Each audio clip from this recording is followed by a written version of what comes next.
paused it. Fuck, whatever, we're in. Oh, we're did recording. We start? Yes, we started. I didn't realize you had started recording. I was trying to and then elegantly, you paused, let's go, Brandon. I was trying to elegantly fade it. It did not. I was jamming, you know? I was in the zone. The song is so fucking hilariously lazy. It's so Where good. it's just like 20 bars of like...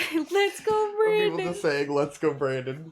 Fuck Joe Biden. Hey, yo, drop some bars for me, Victor. Huh? Drop some bars for me. Yo. It's MC Victor. Yo. You know what it is. Sounded like... Let's go, Brandon. Sounded like Jaden Smith and Neo Yokio, man. Exactly.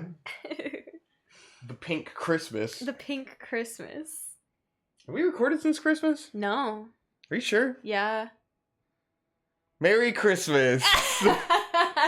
But last episode we talked about our New Year's resolutions, right? What? Didn't we? We did. I'm pretty sure we did. Time is an illusion. Anyway, what isn't an illusion is this monster rehab that I have here in my hand. So, let's start the new year right. Start the new year off white. I'm having a stroke. Start the new year off white. Off by having a stroke. We all started the new year off white this year. Let's go. You had the big the cracker debacle. Oh yeah. January 6th anniversary. Hella politics, boys. We got the fucking end of the MasterChef metaverse with Hassan with the DMCA takedowns. It's been a busy first week of the year. Yep. God, the Let's Go Brandon shit is just like, it's fascinating cultural study in like, just say fuck Joe Biden. When Donald Trump was president, everyone said fuck Trump constantly. They had t-shirts that just said fuck Trump. Yeah, definitely. It was just fuck Donald Trump. That's what I think is so hilarious, is that like, and I'm allowed to say this because my dad showed up to Christmas not once, but twice, wearing 2 different Let's Go Brandon shirts. Mm-hmm. So I feel like I'm qualified and I am allowed to say, if you wear a Let's Go Brandon shirt or you have Let's Go Brandon shit like merch, you're a coward. Just say fuck Joe Biden. I'll say fuck Joe Biden. I don't like Joe Biden. I'll say fuck Joe Biden. I don't care. That's it's like the pretense of being a fucking 5th grader who's not allowed to say dang. So you say like, oh, doo-doo instead, and then you giggle with your 5-year-old friends who are like, haha, we got around saying the swear word, but we're still intending to swear. It's like all these people are so passionate about their freedom of speech. And it's like, your freedom of speech is there to protect you saying fuck Joe Biden. You can say that. No one is going to stop you. Like, that's... But, like... Everyone agrees, you know? Everyone's fine with... Because they think, like, oh, if we say, let's go Brandon, we can't get canceled for saying it. Like, that's probably the... It's Who's like, oh, canceling they're you going for to cancel us for Joe saying Biden, fuck Joe Biden. It's like no one's going to do that. The progressives on the left certainly aren't going to cancel you for saying that because they agree. Mm-hmm. So, like, who are you afraid of? Or is it just because you're so trad that I can't do a swear? God wouldn't like that. Because they think it's cute and hilarious. Because they're literally lame. 5 years old, right? Of course. I think it's so fucking cute. That's the thing, is like, you're gonna be this warrior for free speech, but then you're gonna censor yourself by saying, let's go Brandon? I guess it's a constant thing with people, because it's always fucking dog whistles and bullshit, and they can never just say what you mean. Just say what your fucking stance is. I guess that is a good analogy for that whole movement. Is just like, they never, you can't go full mask off or people will think you're insane. So you do these cutesy little fucking in-jokes. So you can say, oh, I didn't say fuck on the outside, don't go, are you fucking serious, dude? You can't kick me out of this Kmart because the shirt doesn't say anything wrong. It just says, let's go Brandon. There's literally no rules about not having profanity on your clothing either. Like, no one's gonna arrest you for that. There's plenty of people who walked around with fuck Trump shirts and fuck Trump hats, and they never got arrested. They never got canceled. They didn't lose their jobs. Like, what are you afraid of, dude? Just fucking say it. Yeah, but that's because the left agrees with that. Oh, yeah, for sure. Oh, no. Oh, he fucking one-shot me, he owned you, dude. I got a parry, too, which is surprising. You got absolutely riggedy wrecked, my guy. All right, time to go to the jail. To jail. But anyway, I hope you guys had a good Christmas, New Year's. Hopefully Merry you didn't Christmas, have let's to go, deal Brandon. with your psycho uncles sharing videos of Joe Biden saying, "Let's go, Brandon," because he's too old to know about what's going on the internet, and then laughing about it, even though it's like, all right, yeah, we get it. He's old and senile and probably not fit to run a country. We get it. We didn't have another choice. I literally didn't want this, but no one wanted this. What else we were can we given do? no choice. we are given the illusion of a choice, as always. But hey, democracy, am I right? But anyway, hope you guys had a good Christmas. Hope you guys got some cool new trinkets and baubles and treasures to distract you from the pointlessness of existence. Yeah. Bullshit. I feel like we've been doing a lot of contemplation on what it means to exist. Do you disagree? How'd you transition from Christmas gifts into contemplation? Because I was talking on about the existence? pointlessness of material goods. Yeah, I mean, you're right, we have. It was mostly Midnight Mass's fault. Get on I my think. level. We talked about Midnight Mass. No, we didn't. We were watching it the last time we recorded. We were like yeah, 5 hadn't finished episodes it in. yet. Yeah, we did finish that. Mm-hmm. It was very good. Well, I was gonna bring it up, you know, at a later point in this recording. Well, I feel like if you're gonna talk about existential, As a passing, whatever, then I have to passing talk about Midnight Mass. note, like just a passing thought, a Twitch thought. a Twitch thought. We had a pretty chill New Year's. We made hot pot. That was fun. Yeah. Turned It out was alright. pretty good. All Everyone of our enjoyed friends it. were very impressed by our mediocre hot Well, pot. also because our friends don't cook. Yes. So I think anything that's a homemade meal probably seems impressive. It's so sad. I just can't imagine, like, literally not cooking anything, you know? It's Yes, I love them. They make fucking freezer. It's like, you guys are adults! Like, he's been my best friend for fucking most of my adult life, but this man does nothing but, like, microwave bird's eye spring rolls when he's hungry.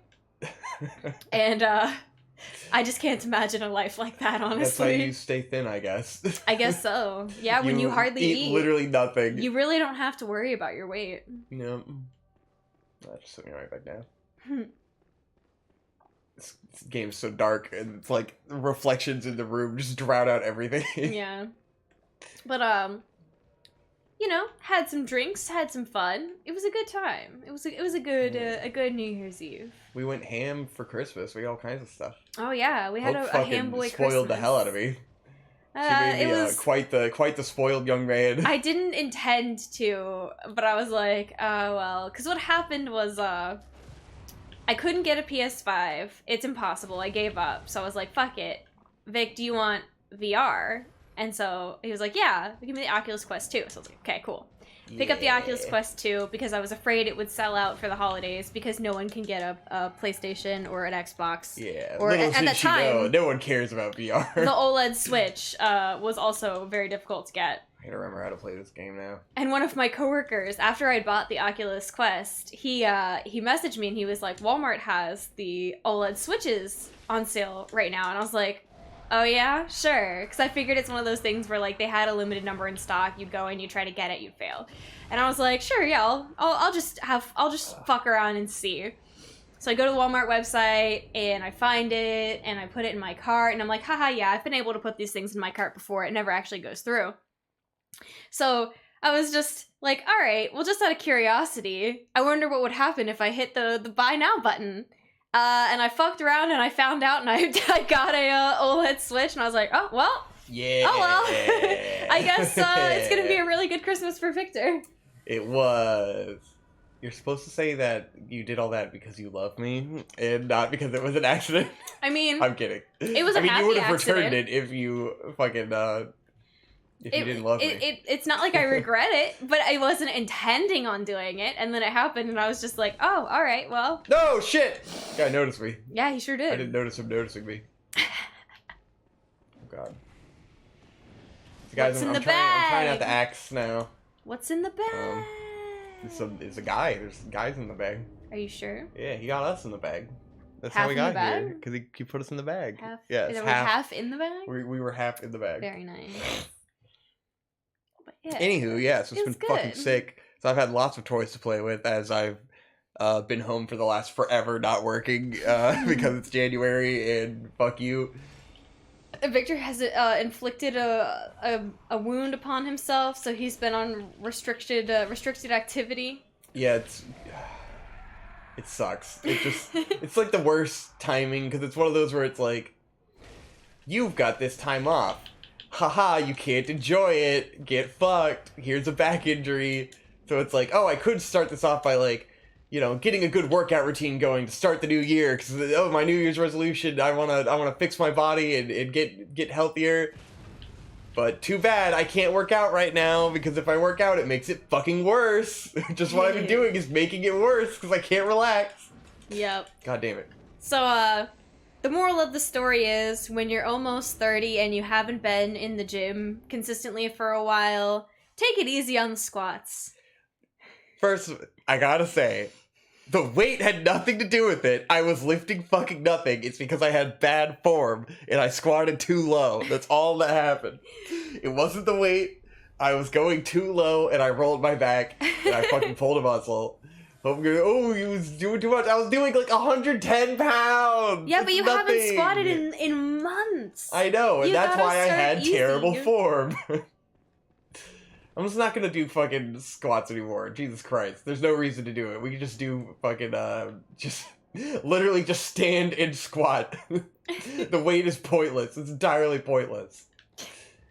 I'm gonna go the Will Neff route and be like, the big three, it's just for injuries. Squats, fucking benching, and deadlifts just destroy your body. No, you won't catch me deadlifting. Yeah. Fuck that. No. I know my limits with squatting, so it's just a matter of keeping the muscles tough. Yeah. Deadlifting, not even once. Not even once. Just trying to go too hard with the form. I was thinking ass to ramen, because that's what we used to do. Oh, yeah? From that stupid video. It goes ass to ramen, so you squat real low, and I was like, yeah, I feel good today. I'm gonna do some low squats. And I fucked up. What we need to do to get back into it is probably do like the noobs do and put that little box behind you, so you know your butt touches the box and you're done. Just not suck ass at it and do better and not fucking go too low. Well, it's a good safety net to keep yourself from pushing yourself too far, thinking, I got this, and then you roll yourself. Yes. It's very fucking annoying. Very annoying. And then it's just not healing like it used to. It used to just be a few days and I'd be back at it. You know? Sucks. The wheel of time marches onward. God damn it. And what am I doing here? But anyway, it's a new year, you know? Time for a fresh start, even though it's totally arbitrary and the human calendar has no impact on the nature of our world. Yep. And January 6th was a couple days ago, so that was fun. Oops. What just happened? Did it die? It's probably a fucking piece of shit Elgato. Because we got a new, better Elgato, and it seems to be less reliable than the old fucking shitty Elgato. It's not on the screen down there. Yeah. It's the Elgato, it must be. God damn it. New year, same bullshit technological problems. I love it. Oh my god. I'm a little disappointed nothing happened on January 6th, but I'm not surprised. Yes. All it did was ruin everything for a fucking 2 days of the news cycle of like, oh god, we had to talk about this shit again that we talked about a million times when nothing changed, nothing happened. But did you see the Lin-Manuel Miranda song? Oh my god, are you fucking kidding me? That shit was fucking amazing, dude. It's so bad. It's so fucking bad. It totally makes me feel justified in having no desire to see Hamilton because Lin-Manuel Miranda seems like a fucking jackass. Yeah. Definitely. I'm gonna be honest with you. He seems like a tool. I've never... He does seem like a fucking asshole.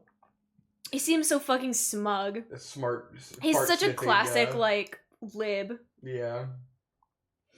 And I do mean that in the derogatory sense. What the fuck? I'm sorry if you like Hamilton. Yeah. Do you think eventually we're gonna... Like, we're not going to be allowed to call people libs anymore because it's a slur? Yes. Hey, there we go.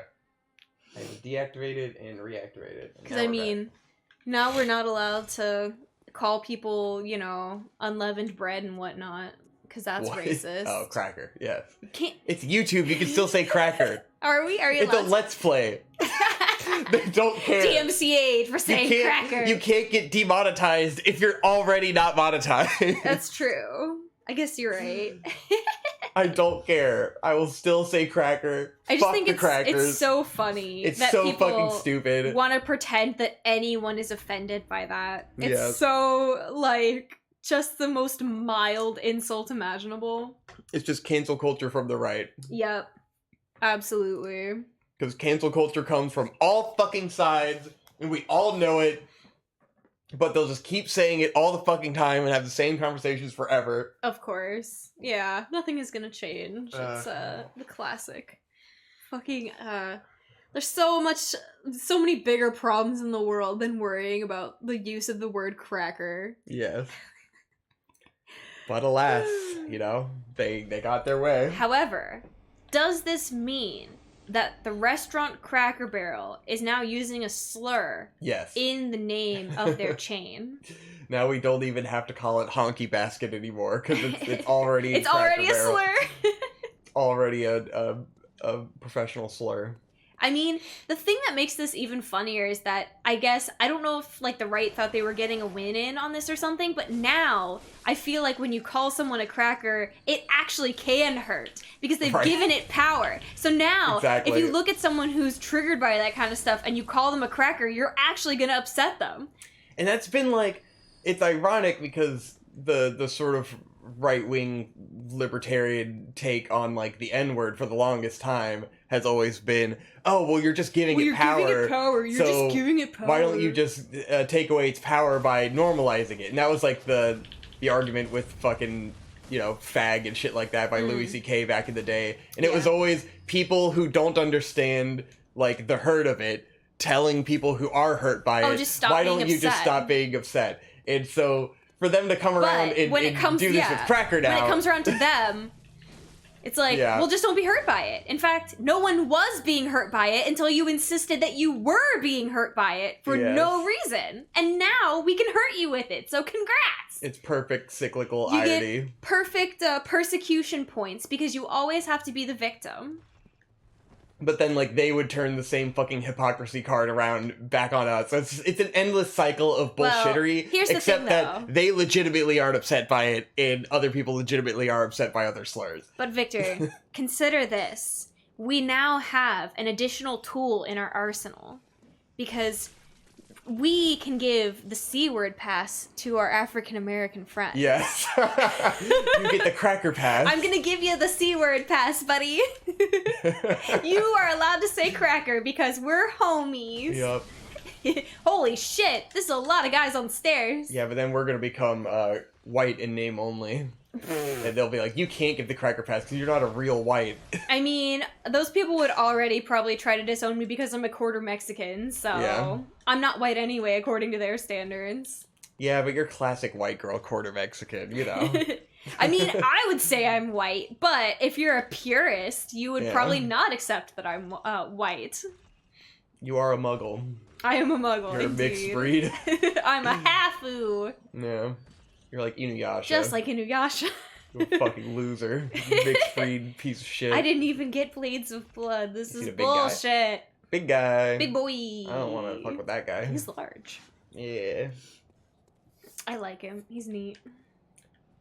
The crack is... As I say that about, like, literally everything in this game. He's neat. It is all neat. This guy's got a spooky, stick. man. He's spooky. I'm like, what's he doing with that stick? I don't want to What's fuck he with that doing stick. with that stick? I don't know what the fuck he's up to with that His stick. Blair Witch stick? That Blair Witch stick. I tried to block. What the fuck am I doing? Testing out new skills in Bloodborne. Too much time away from love Bloodborne. it. I played too many goddamn games, and it just all fucking muds in my brain. Yeah. So VR.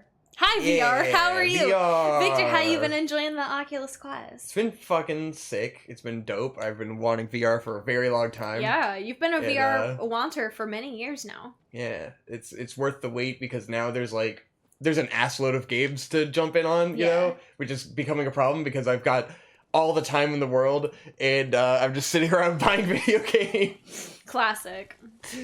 Because you go like, oh, because the thing with something like VR is that it's so like exciting when you get your hands on it that you want to try all kinds of different experiences immediately, you know?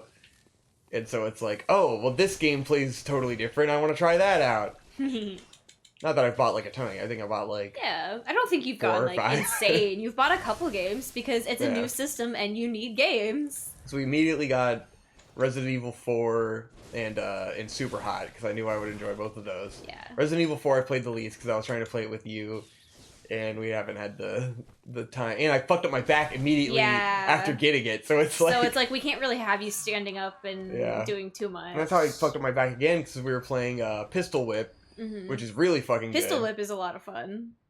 Yeah, I played it the other day, and I played through the campaign all at once, and it's just like, it has you squatting so much that I just fucking ruined my back, you know? Yeah. It's not as bad as it was, but it's fucking... Yeah, but it's you're not, still healing. It's not healing at the rate that I would want it to, because I keep... It just sitting down like we are now hurts it, you know? Yeah. Because it's like that muscle in my butt that I'm sitting on.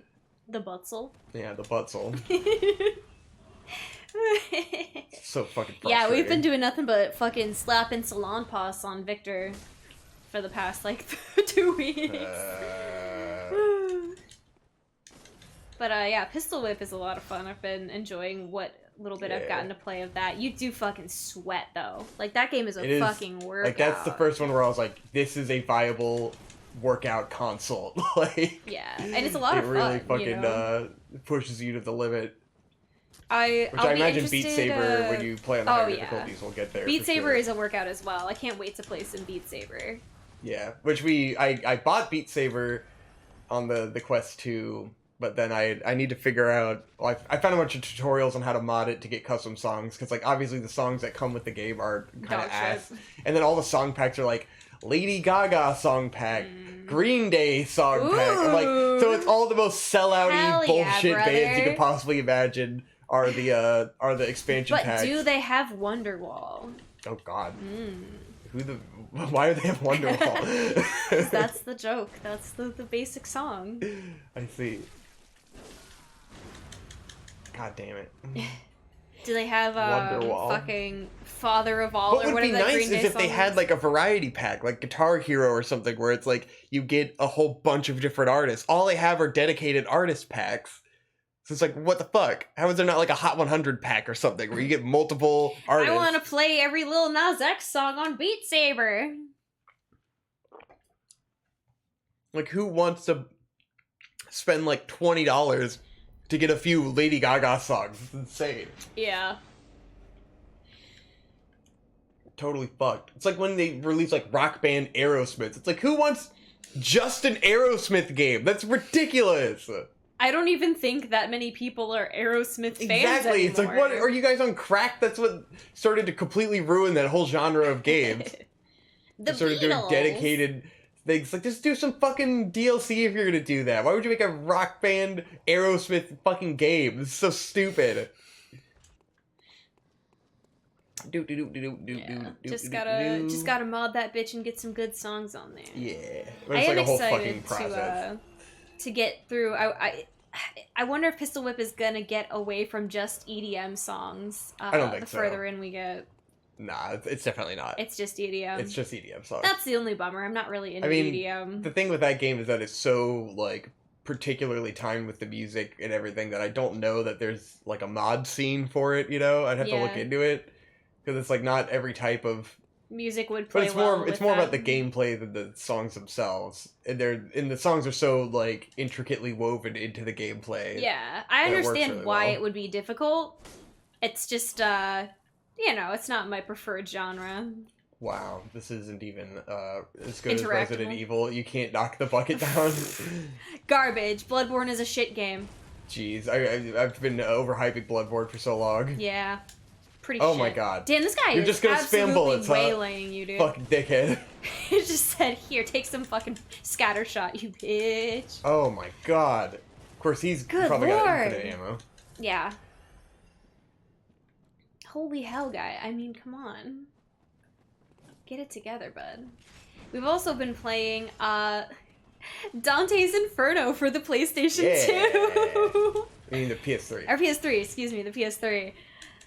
been pretty good. It's definitely like surprisingly cool. I wish I had gotten into it when it came out because it's got amazing art. It's the type of game I enjoy playing for sure. I probably would have been harsher on it at the time because because that was the flavor of the popular video games. And like it is like a plagiarism of God of War in many aspects, but I think I enjoy it a lot more than I would enjoy God of War. I've never even barely played any God of War games because I don't like them. Yeah, I think the aesthetics of Dante's Inferno are way more interesting than God of War, to me at least. I'm just not into like Greek mythology shit. Yeah.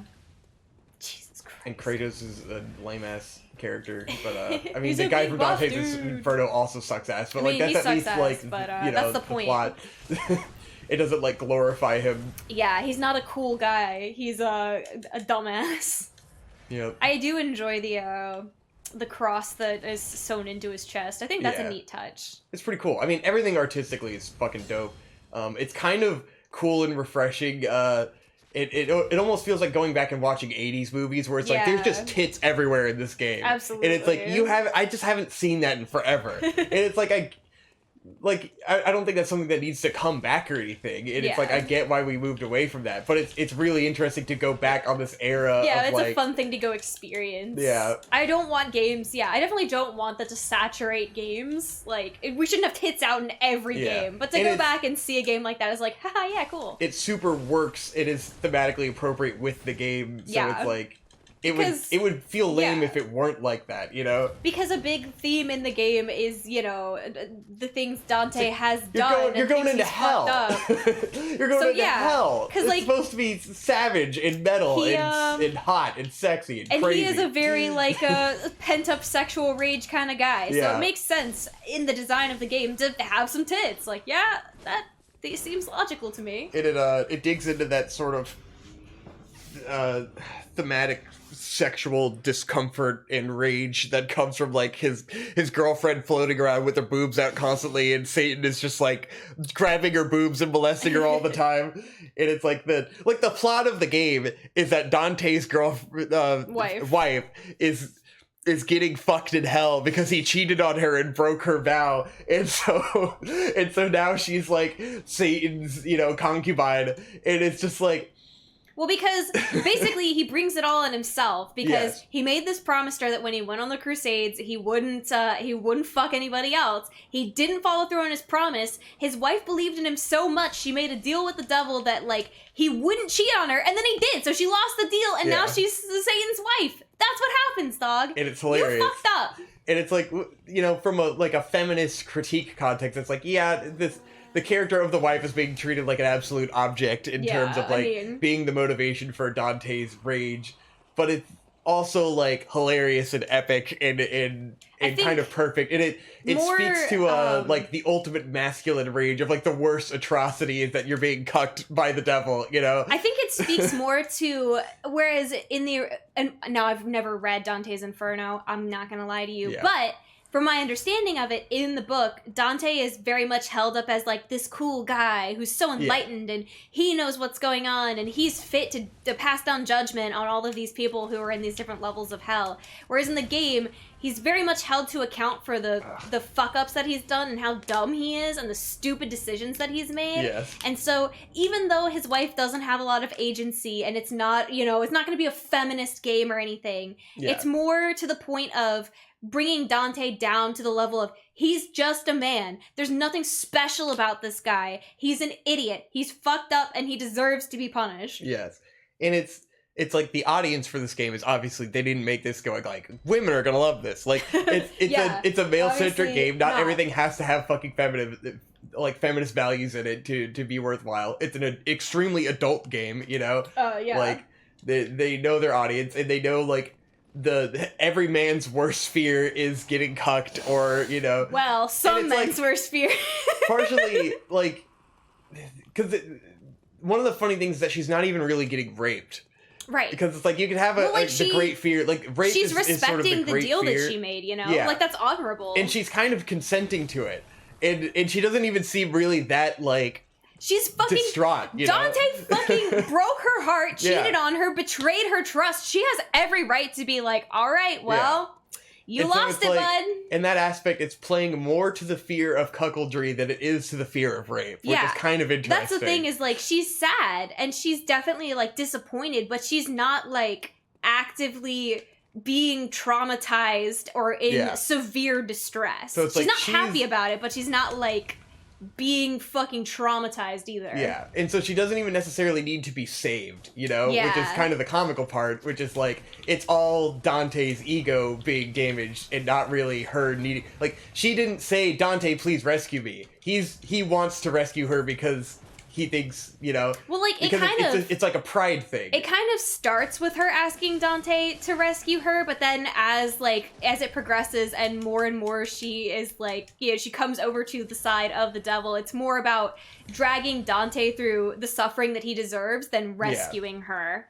It's just like, from her perspective, she's like, yeah, you fucked me over and I'm done, you know? Yeah. And he can't let it go. He needs his redemption because he can't deal with what he did, you know? I'm not gonna get cucked by Satan, yo. So it's like, you don't really care about what she thinks. You care about your ego being bruised. Because if you cared about her, you would have kept your promise and not cheated on her. Exactly. But because your bishop absolved you of all your sins, you thought, yeah, well, I'm gonna get my noodle wet. Yeah. And you didn't care what happened to Beatrice. And so that way, in that sense, it's like flying in the face of toxic masculinity and not being a male forgiveness story, you know? Yeah, very much not that. It's you being held accountable for the shitty decisions you made. Yeah. So that's fun. It's pretty neat. Yeah. So anyways, in that aspect, to me, it's like using a sort of a trope that comes off as very misogynistic to tell like a backwards feminist perspective of really like laying into the main character, where like someone who was held up as a hero, as like a paragon at the time, is being brought down and like inspected critically to really showcase his flaws. Yeah. Which is fun. Anyway, Fuck Dante. He's a bitch. He's a little bitch. Everything about Dante's Inferno, it's all this stupid fucking fan fiction full of all this bullshit where he thinks all these people who personally wronged him or who he didn't like in literature need to be punished for eternity, while he's just the coolest guy. Wow, you're so cool, Dante. You're an enlightened one. You're going to heaven with all the good boys. It's some real fucking WordPress Dante. Quizlet shit. Yep. Fan fiction straight to archive of our own. Wrote this fucking fan fiction that of course Christians are gonna fucking love because it goes, oh, look at this. This is what hell's like. You be spooked, be afraid. Even though none of this is based in any like actual biblical lore. It's just all fucking completely made up. It's total fucking fan fiction. Yep. Bible fan fiction. The best kind. If you want to know what even got us interested in this, there's a video by Ragnar Rocks. He made a whole video about Dante's Inferno and looking back at it, and he's a fucking awesome YouTuber. He does a lot of horror games, retrospectives and shit like that, and he's pretty fucking cool. Very interesting shit. Yeah, it's a good game. And it is a fun game. It's got a lot of good fucking level design, character and enemy design. It reminds me of like, it fits into that same category as like Shadows of the Damned, where it's just like this little game. It never had a sequel. It came out. It didn't get a lot of hype around it, and it was kind of forgotten. And it's just like you go back and you're like, this is a great game that I'm kind of mad I didn't play when it came out. That was executed pretty well. Looks really great on the PS3. Like, yeah, it's crazy when you go back to PS3 games and it's like, damn, like shit looked great on the PS3. Yeah, it really. And of course, Dante's Inferno was a AAA game at the time, so it had everything working in its favor. But it does look fucking cool. It's like good in spite of being a AAA game, you know? Because so many AAA games get rushed and miss the mark and like really shit the bed in a lot of ways. And it's like, this game kind of didn't do that. It's kind of just a good game. Like, it's the only problems I have it are just hallmarks of the time in terms of like the game design of the God of War style, where it's like, I fucking hate having to mash a button to do fucking anything. It drives me insane because it's like my wrists start to hurt really fast from mashing buttons. It is a product of its time, for sure. I probably have fucking lifelong carpal tunnel or some shit, and I've never dealt with it because it's always been a problem of button mashing always makes my wrist really hurt.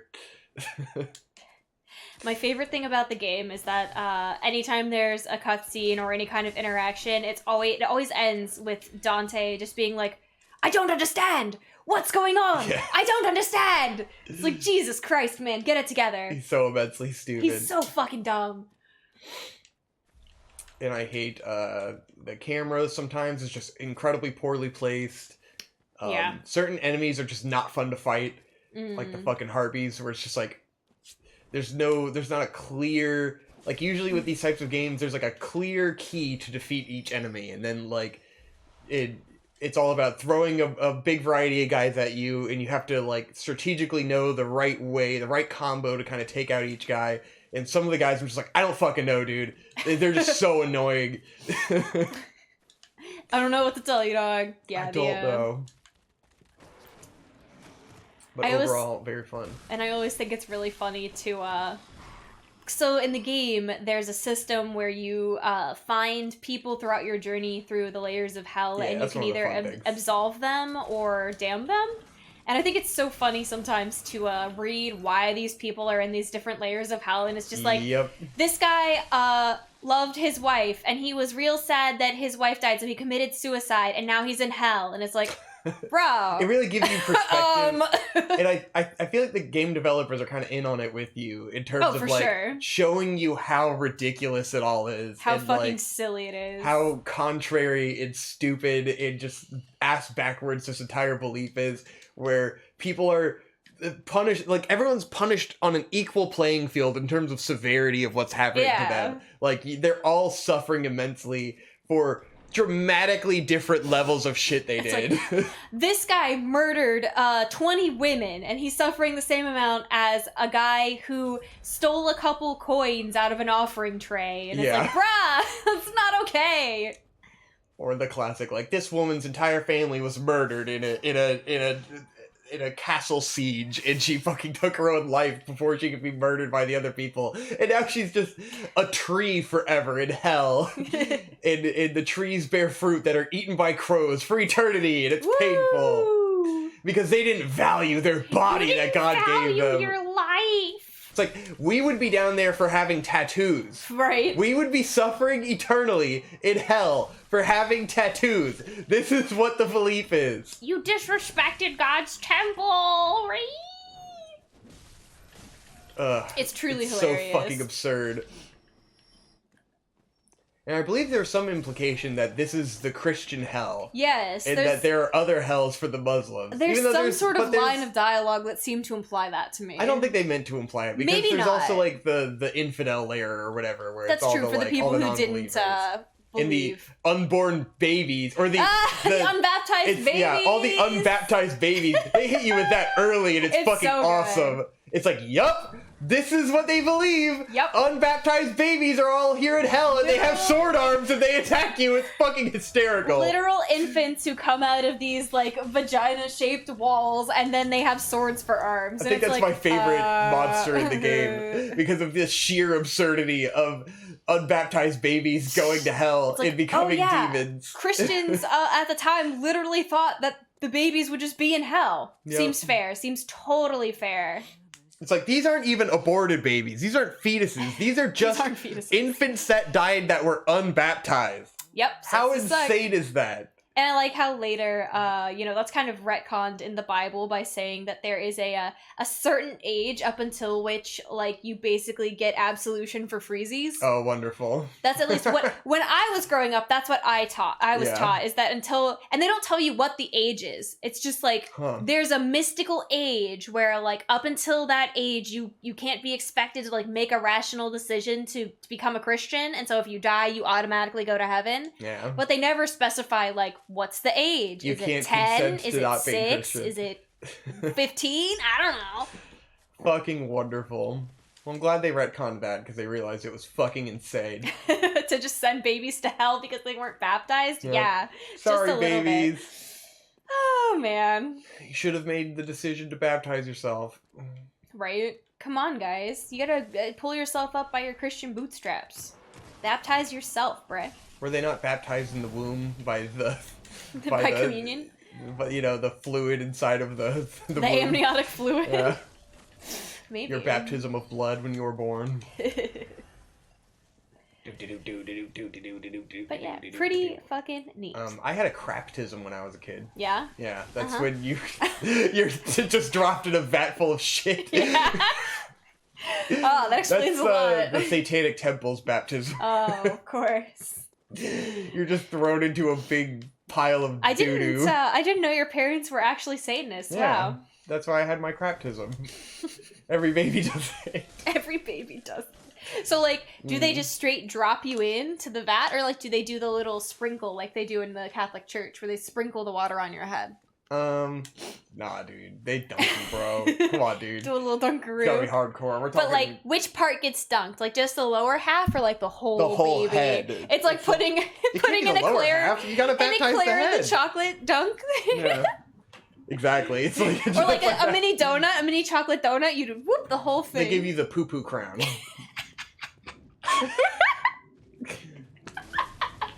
Oh, God.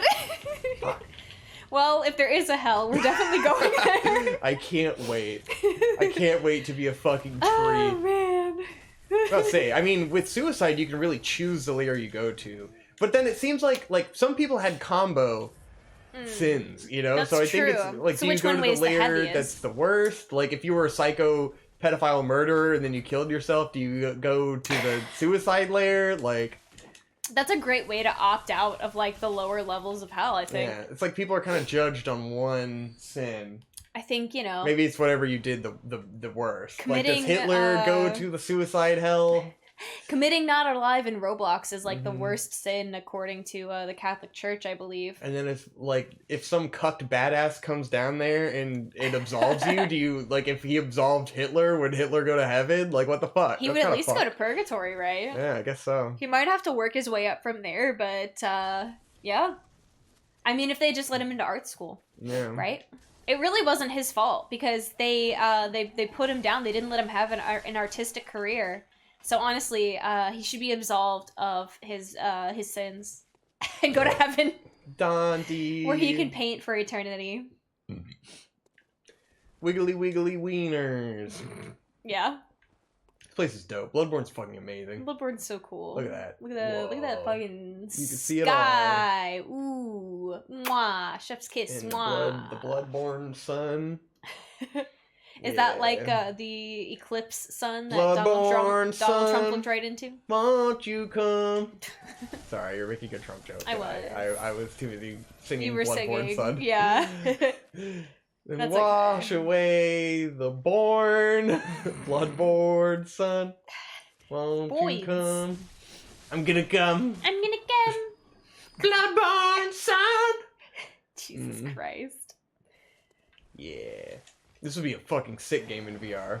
Oh my god. Definitely Could you the imagine? coolest part of, like, VR games. I forgot to finish the list of VR games I was playing, but Oh yeah, because I started talking about the anti. What did I get? I got Resident Evil, Beat Saber, Pistol Whip, Half-Life Alyx, and I got this game. I can't remember what the fuck it's called because it's got a big long name, but it's like a roguelike where you shoot bows. Is and that it was fun. wrong if my mom turns into a dragon Yes. in a dungeon? Is it wrong for and my dad She's to my shoot? half sister. Yes. Is it wrong if I fuck my stepbrother while I shoot bows in the dungeon? Yeah, that's it. That's the one. Yeah, that game's fun. I think that's all the games I got. It's like 5 games or something, you know. A decent amount of games. Yeah. Enough to keep you entertained for a little while. Yeah. But the coolest part of playing, like, why it's really enjoyable when there's, like, because a lot of stuff is indie stuff, like Super Hot and Pistol Whip, which, like, have that really, like, N64 graphics aesthetic, which I love, and it's awesome, and they're really gameplay focused. Yeah. But when you play, like, the fucking AAA games like Resident Evil 4 and fucking Half-Life Alyx, it really gives you a sense of, like, man, VR has so much potential that hasn't been hit yet, you know? Mm-hmm. Which is kind of sad, because there's just not a lot of those big AAA titles on it. Yeah, I mean, the demand's just not there yet, you know? Yeah. Which is why it's like, I think the Oculus Quest is a necessary evil, which I'll get into in a bit. Yeah. But it's like, until you have enough demand for VR, like, we're just not going to get enough of those big AAA games. but like the fucking level of detail, especially in Half-Life Alyx, it's just ridiculous. Like, because it feels like you're playing a game like Bloodborne, where it's like, look at the intense level of detail in Bloodborne, and then imagine you're fucking like walking around in there and you can really look at everything, you know? Yeah. Because like you really get to appreciate all the details. And feel like you're standing there looking at the fucking, you know, you can look at and read all these tombstones, and like you just don't get, you gloss over that when you're in a third person view hauling ass through a place. Like Half-Life Alyx has so many little things where it's just like environmental details where it's like there's a thing growing out of a wall with an eyeball on it, and you can just look at it and be like, whoa, look at that, that's fucking crazy. And they put a lot of details in there, like knowing it's a VR experience for you to like, you first start out in like the building where I guess Alex is living or whatever, and you're walking through and there's like a window with a bunch of Sharpies next to it where you can like write on the window. And you can just sit there and write on the window and you're like, this is cool. I'm writing on the window. Like this is a whole little interesting VR mechanic that they just put in there and it's completely arbitrary, you know? Did you draw a dick? Well, I knew if you were there I would have drawn a dick, but I didn't draw a dick because Hope wasn't there. Okay. Well, you know, if you watch me play it, I'm we'll definitely disappointed, draw some but dicks. that's alright. And then you could just get sidetracked just like dicking around playing with objects like Let's Players do, you know? But it's like, it all feels cool and you would never do that in an ordinary game, you know? But then you're like, but then there's a whole game attached to it. Unlike something like Job Simulator, where it's like all the mechanics are dicking around with objects, but then you're like, the game is really basic, you know? Right. It's like, oh, I can do all those neat VR things and then also go play the game that's like really good, you know? I definitely think that's the strength of VR is like you're going to be able to interact with all of this stuff that you never could in a normal video game. And it's a matter of like having every little challenge feel like a big gameplay moment, you know? Where it's like just fighting little dudes. It's just like spooky and takes all this time. Yes. Imagine what it's going to be like when we get the first, like, really well done, really fleshed out Pokemon VR game. That would be great, but they'll never do it. That would be fucking amazing. The thing. It's like my childhood dreams. Can you imagine? Yeah. Like, I want Nintendo to go the VR route, but I just can't imagine they're going to end up doing it super well, which I'm surprised because it's like they're so gameplay focused, and VR is just like a whole new gameplay frontier. Did the whole Labo thing. Yeah. But then it's like, a lot of what they'll do will be a retread of what they already tried on the Wii. Yeah. Which, like, the Wii just wasn't there yet, technology-wise, to really immerse you in that way that VR does. And, like, yeah, they tried that a little bit with the Labo, and they made their stupid little VR headset, and it's just like, you guys aren't making an honest attempt. Yeah. But then it's like, I don't feel like they could because they're so reliant on Mario and stuff. And, like, Mario isn't working in VR, you know? Right. I mean, they have made little attempts where, like, there is a VR mode for Breath of the Wild where you can put the little Labo thing on and you can play Breath of the Wild in VR in third person. But it's like, what does that add to Breath of the Wild, you know? It's not designed for that. What would Zelda be like in VR? I have no fucking idea. Would it be Link's crossbow training? Like, would they do a third person thing? Would they do first person? Like, they have to completely reinvent the wheel. Yeah. And I just don't know that they're gonna do that. I mean, I'm not saying it's gonna happen, but think about how cool it would be. But then I would like it to happen because Nintendo seems like they hit this brick wall with all their... Like, if... I've been saying for a while, it feels like the Switch is the last Nintendo console, and, like, they're exhausting all the... everything that they can do with all their IPs, and they start to feel kind of samey, and, like Mario Odyssey, they throw Cappy in there and it completely changes the game, but then it's like...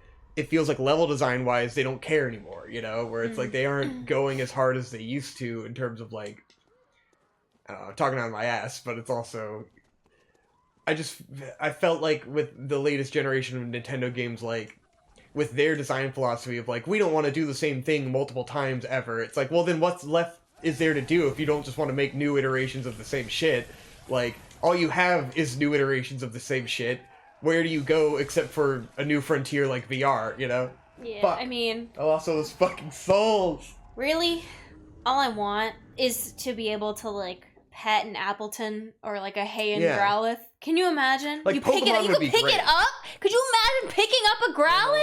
Because Pokemon's gotten so fucking stale with what they've been doing that it's like, it would really help to rejuvenate Pokemon to throw it into VR, you know? Dude, imagine, okay? Both hands. You bend down, You activate the little triggers. You pick up the Growlithe. It's in your arms. It's looking at you. It's wagging its tail. It gives you a little kiss. Yep. Can you imagine? But the sad serotonin part is that they would do it really poorly, you know? They wouldn't fucking... I know that's the reality. They wouldn't put the effort in and pull it off, and it would be a one-off gimmick game that kind of sucks. I know. And that's just how Nintendo does those things. I know. But it's like, they should just go full ass into VR. You know, Pokemon Snap should be a fucking VR game. Oh, absolutely. It's such a waste that they didn't do that on the Wii U with the gamepad and all that shit. Pokemon Snap would be such a great thing to do in VR. Are you kidding me? It'd be incredible. It'd be like you were holding a real camera. Like, that could be insane. It would be fucking nuts. It would be super awesome. It would work well for a lot of their games, except for Mario, you know? Right. But it would, you know, you do Mario Tennis VR and all that shit. Not every IP needs to be converted to VR, but there's some that would be great. Yeah. Just like, I just don't get the feeling they're going to do it. I'm not saying that I feel like it's going to happen. It's just nice to dream. Optimistically, like, you see that they've done some VR implementation with the Switch, so that could mean that they're, like, they've been dabbling with it and they're trying to do it well. They just don't think it's there yet, you know? Yeah. I think they've made a statement along those lines at some point. I don't remember. Nintendo has definitely made statements about how they think VR is the future, and they've been working with VR for a long time, longer than anybody else. It's like they pioneered this shit with the Wii, you know? You'd think they would be whole ass into it. Especially fucking Miyamoto, who just wants to make fucking... baby games for babies. Yeah, fucking Dogs. Wii Sports and shit. It's like the next evolution of Wii Sports is VR for sure. And they're always trying to do, you know, Wii Fit boxing and all this shit. And fucking, rhythm boxing on the Switch. And it's like, why would I buy rhythm boxing on the Switch when I could buy a VR game that's the same fucking thing? It is way more interesting, you know? Yeah.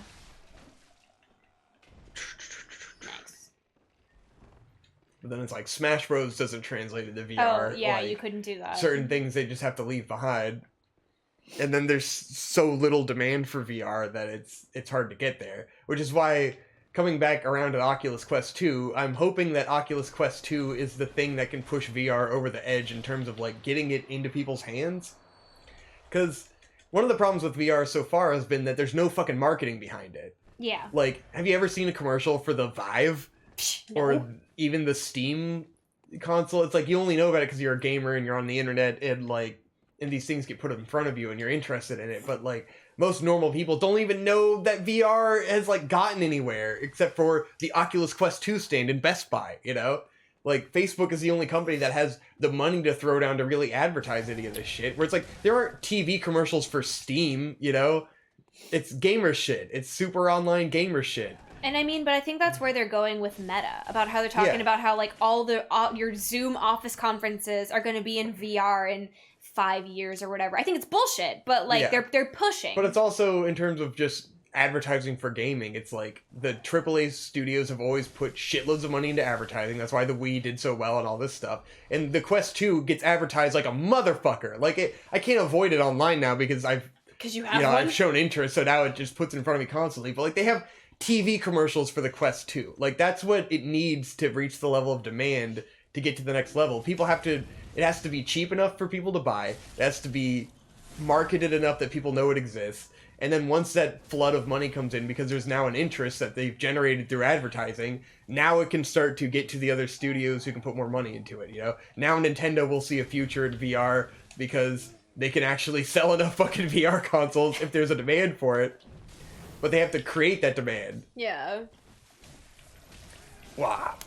Obviously, I don't enjoy the fact that it's tied to Facebook. Yeah, I don't have a ass. Facebook, It's so terrible. I wouldn't be able to even use it. Well, you would, because your Facebook still exists. But it's deactivated. They usually don't let you interact with any of their systems if it's deactivated. Well, they would just activate your Facebook again. Yeah, but your Facebook I don't still want exists. that. Yeah, I know. I personally, on a moral standing, don't want to have an active Facebook. The only reason I haven't deleted it is because your family chat. Yes. Otherwise, I would have obliterated that shit off the face of the planet. Yep. I don't know. I both hate Facebook and understand the Facebook hatred, but also think there's a bit of like fear mongering in the Facebook space where it's just like, it's, you know, what are they doing? They're not doing anything. Like, having a Facebook account is not gonna be detrimental to your life, you know? If you don't use Facebook, like, just don't use it. It's just an account. Just on I mean, you have a fucking PayPal. Like, PayPal sucks ass. Yeah, no, I agree. PayPal sucks ass. And now they're instituting that law where if you make transactions greater than $600, they're going to start taxing you on on PayPal, which is bullshit. All they're doing is hurting small businesses and artists. Yeah. It's like, how about instead of targeting us, you fucking target the billionaires? Yeah. But no, it's way easier to fucking track down all the shit that's going on PayPal and getting your fucking $30 from some Etsy artist or from some tattoo artist who's getting paid via PayPal. Fuck that shit. Yeah. I mean, they do kind of get around a little bit of loopholes in terms of taxes, but whatever. Fuck them. It's literally the smallest amount of... It's independent artists. If anyone deserves a tax loophole, it's them. Yes. Whereas multi-billion-dollar companies pay little to no money in taxes because they have the lawyers and the accountants who can get around that shit. It's more about sales tax. Like, those companies still have to pay sales tax on transactions, you know? No, it's business tax. Business tax? Yes. When so say you commission an artist to draw you something and it's $200. Yeah. Whatever. So you pay that person via PayPal. They don't have to report that income because you can list it as like a personal transaction. Yes. But then with this law, now they're going to start keeping tabs on all these transactions, and they're going to be like, I know they're going to be hard ass about it and make you report what each and everything is. Getting around a loophole where you're calling it a personal transaction, but it's a business transaction. Like, they're just closing. But my point is, you shouldn't be picking on the little guy. Yes. You should be targeting the multi-billion-dollar businesses. Yes. They already have so many tax loopholes. If you close those loopholes, think about the fucking tax money you could get from them rather than picking on people who are barely surviving. Yeah. It's bullshit. It's bullshit. But as always, there's too much fucking lobbying money protecting big businesses, so it's way easier to pick on artists who are using PayPal. Yep. They ain't paying the taxes. You gotta pay the taxes. Listen, you made $15,000 this year. You need to pay your taxes. Yeah. Fuck you. While Elon Musk pays fucking 0.1% of his fucking net worth in taxes every year. Yeah. Well, now he'll pay big boy taxes so he can make a point because he sold a bunch of stock. No, he's not. That's bullshit. I call bullshit on that. He ain't paying shit in taxes this year. I think he's gonna pay a bunch and he's gonna show it so that he can be like... So he can make some big grandiose point about how he's paying taxes. He sold off a bunch of his shit so he could get out of it. Well, no, you sell when you sell your stuff, then it actually becomes income, and you have to pay taxes. Yeah, but you think his accountant isn't going to get the loopholes for that? Come on now. You think he's going to show you his tax returns? Yeah, right. I think he might do it to be a bitch. I think he might do it to be a bitch. No, I will fucking eat a sock. Because he did that while also doing all this Twitter bullshit about how he's paying his fair share and everything. So I think he's doing it to try to prove a point. Elon is the master of the debate. He will tell you he's gonna do something, and then 6 years later, radio fucking silence. I don't believe he's gonna show you shit. I think he would do it because he's fucking over the pores and doing it to try to make the I don't care if he thinks he's dabbing on the pores or fucking whatever. He's not showing us anything. I don't know. Anyway, sorry to go on my socialist tirade about how we shouldn't be taxing people barely making enough money to stay alive. Yeah. Dude, I don't know, man. I feel like if you make less than like $30,000, you shouldn't pay any income tax. You just shouldn't. That's not okay. You're already struggling to survive. Like, that has nothing to do with their PayPal transactions. I think you're conflating different things. No, I'm not. I don't know the do you think resource. Do you think rich people are money laundering on PayPal, bro? I'm not talking about money laundering. I'm saying if you only make $15,000, you're paying that to the government anyways, not through PayPal. It has nothing to do with PayPal.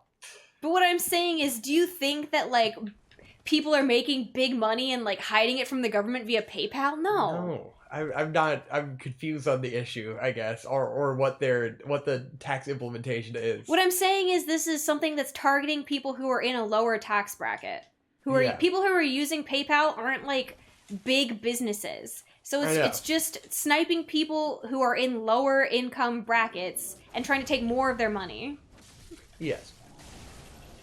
And wow. The paying no taxes if you make less than $30,000 was an aside. It had nothing to do with the PayPal issue. You're just making it confusing. You're making somebody that wasn't confusing. It was a completely different thing that I happened to mention. Who conducts all of my business through, through people paying me on fucking Cash App and PayPal. Like, I have a vested interest in understanding of how those things are used to make payments. Sure. That's fine. But it's like, it doesn't, I still have to pay my income tax. It has nothing to do with it, but whatever. I'm just saying maybe you shouldn't have to. Yes. I'm just saying maybe you shouldn't be taxed for those things. It's just like... That's all. It's just... I'm literally saying just don't tax it. What I imagine that the difference is like... When you conduct those transactions, you have no idea if it's a sales transaction or a fucking... Or like... I do everything on a contract basis, and so you don't do like a sales... It's not a sale, so you don't pay any sales tax on that. And so someone just sends me, I do a service, they send me $600. Because you're supposed to claim what that money is going for when you make the transaction. Yeah, and so when you do a sale, you have to do like sales tax and all that shit. And so it's like it gets muddied and confusing. And if you're selling items on PayPal, but you're doing it as a a transaction without sales tax, like I imagine that's what they're coming after. And because like PayPal has a system where you're supposed to do business transactions this way and personal transactions the other way, and people just do personal for everything because they don't want to pay like the PayPal fees, know. Which that's fine. You should do that. Absolutely. I know. And it's a loophole that you should do. Absolutely. Or you should you shouldn't use PayPal. That's the end. Well, like unfortunately, the moral of the story. If life was that simple, we wouldn't be here. But there's a billion alternatives at this point. So I would just not use Venmo, Cash App, Zeal, all of those apps, all things. None of those take a fee. None of them take a fee. The same way. Yeah, but for now, don't use PayPal. That doesn't solve the problem that all of those apps are gonna have to start reporting things over $600. Yeah.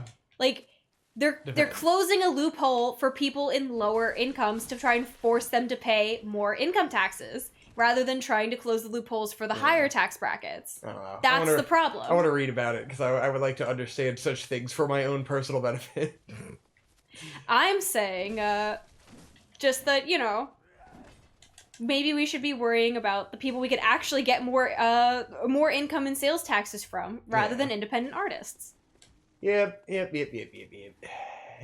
we got a whole side tangent. I'm sorry. I gotta go to the bathroom. Me too. I gotta pee. Okay. Should we break this up into 2 episodes? How long is it? It's been an hour. We usually go forever. Yeah, but I mean, since we're getting up to, take a little break. I don't want to break it up because it's gonna come out super staggered. Okay, well, I'm gonna... Let's give people something meaty to chew on. Oh.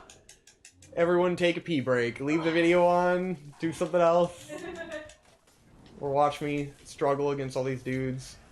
You got firebomb guys. You got diddly-doo guys.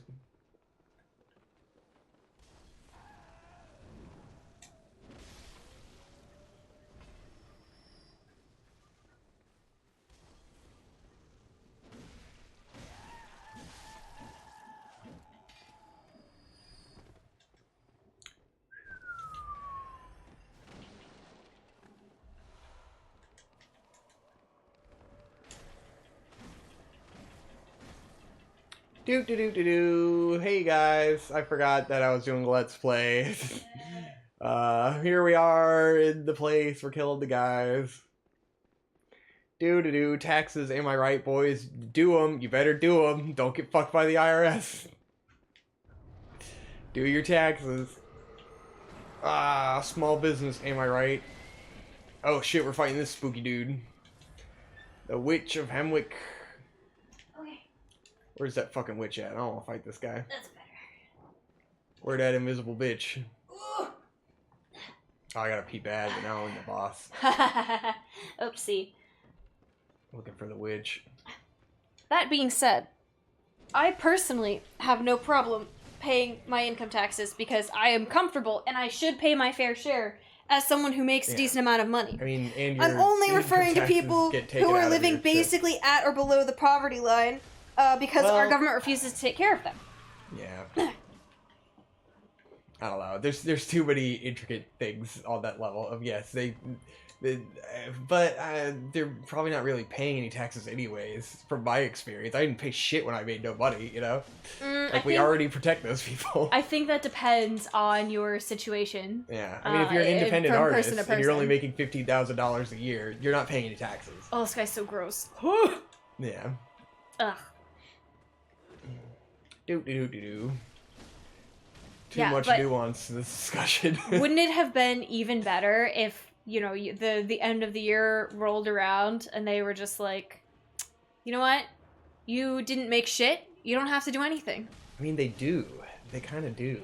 I mean, you still have to report that you didn't make shit, but like, I for years didn't make any money and I didn't pay any taxes. Like, because I did my taxes and it evaluated that I don't make anything and I didn't have to pay anything. Like, that's already how the system works. Now, it should probably be extended to a bigger amount, because, like, 30 grand is not very much, and you do have to pay taxes at that level if you didn't pay any, income taxes throughout the year. I mean, you should also probably figure your shit out if you're gonna have a small business and be selling stuff, you know? Like, that's just part of running a business, is figuring out how to pay your taxes right, and how to, do it so you don't fuck yourself. Ugh, looking at these guys is making me, like, actually nauseous. Yeah, they're pretty fucked. Oh yeah, the, trypophobia or whatever? Yeah. I do not enjoy that. Hey, I had a good time killing her. Oh wait, it's not over. Shit. Sorry, I have to kill you Meanwhile. Fuck. I was like, are there two? Was that what the catch is? Why was that so easy? That's why. And now she's gonna start shooting fucking paralysis beams at me. Uh-oh. Well, that's not good. Yep, it's very bad. Oh, I fucking hate that.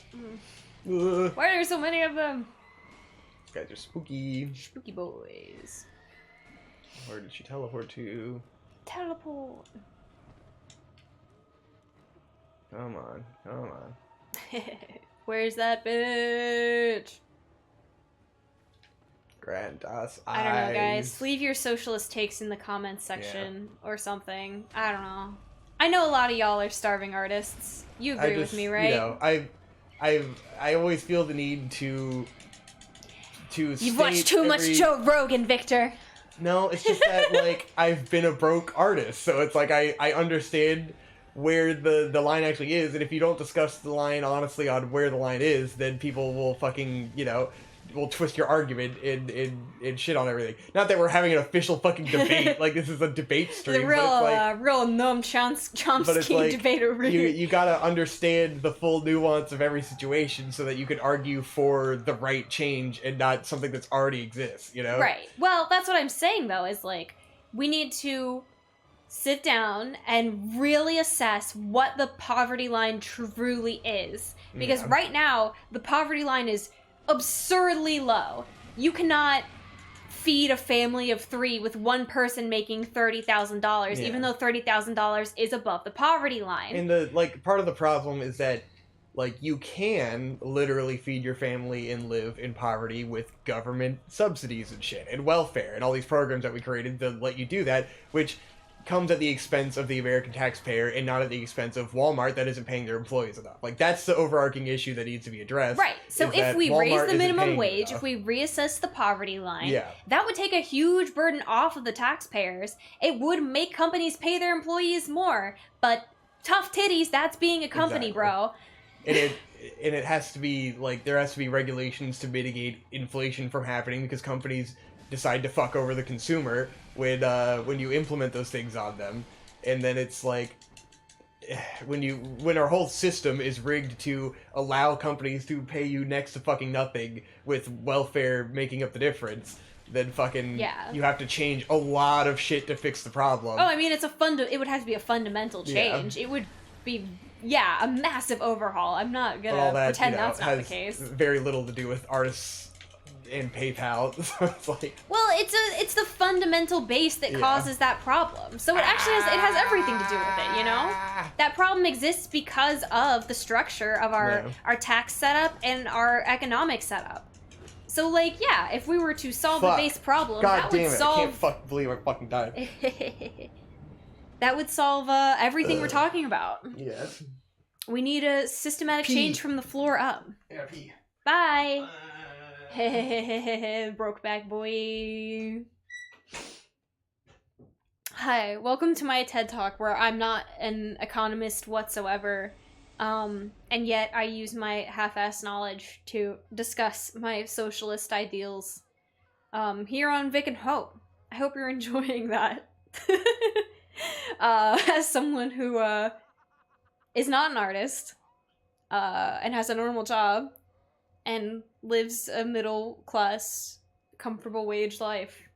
But hey, yeah. I'm not saying income tax is theft, you know? Like, if you have enough, if you're living comfortably, you should absolutely pay your taxes. It's just the people in the lower brackets, you know? I don't feel like it's right to be taking income from people who are already struggling to just live when we don't provide them with any resources to better themselves, you know? It just doesn't feel right to me, you know? Not everything is a bootstraps situation, you know? Sometimes you're born without bootstraps, you know? Life ain't fair, but we could do things to make it a little bit more fair, you know? Like, you know, a little equity as a treat. Just as a treat, though. Like, you know, not communism, just equity as a treat. What do you think?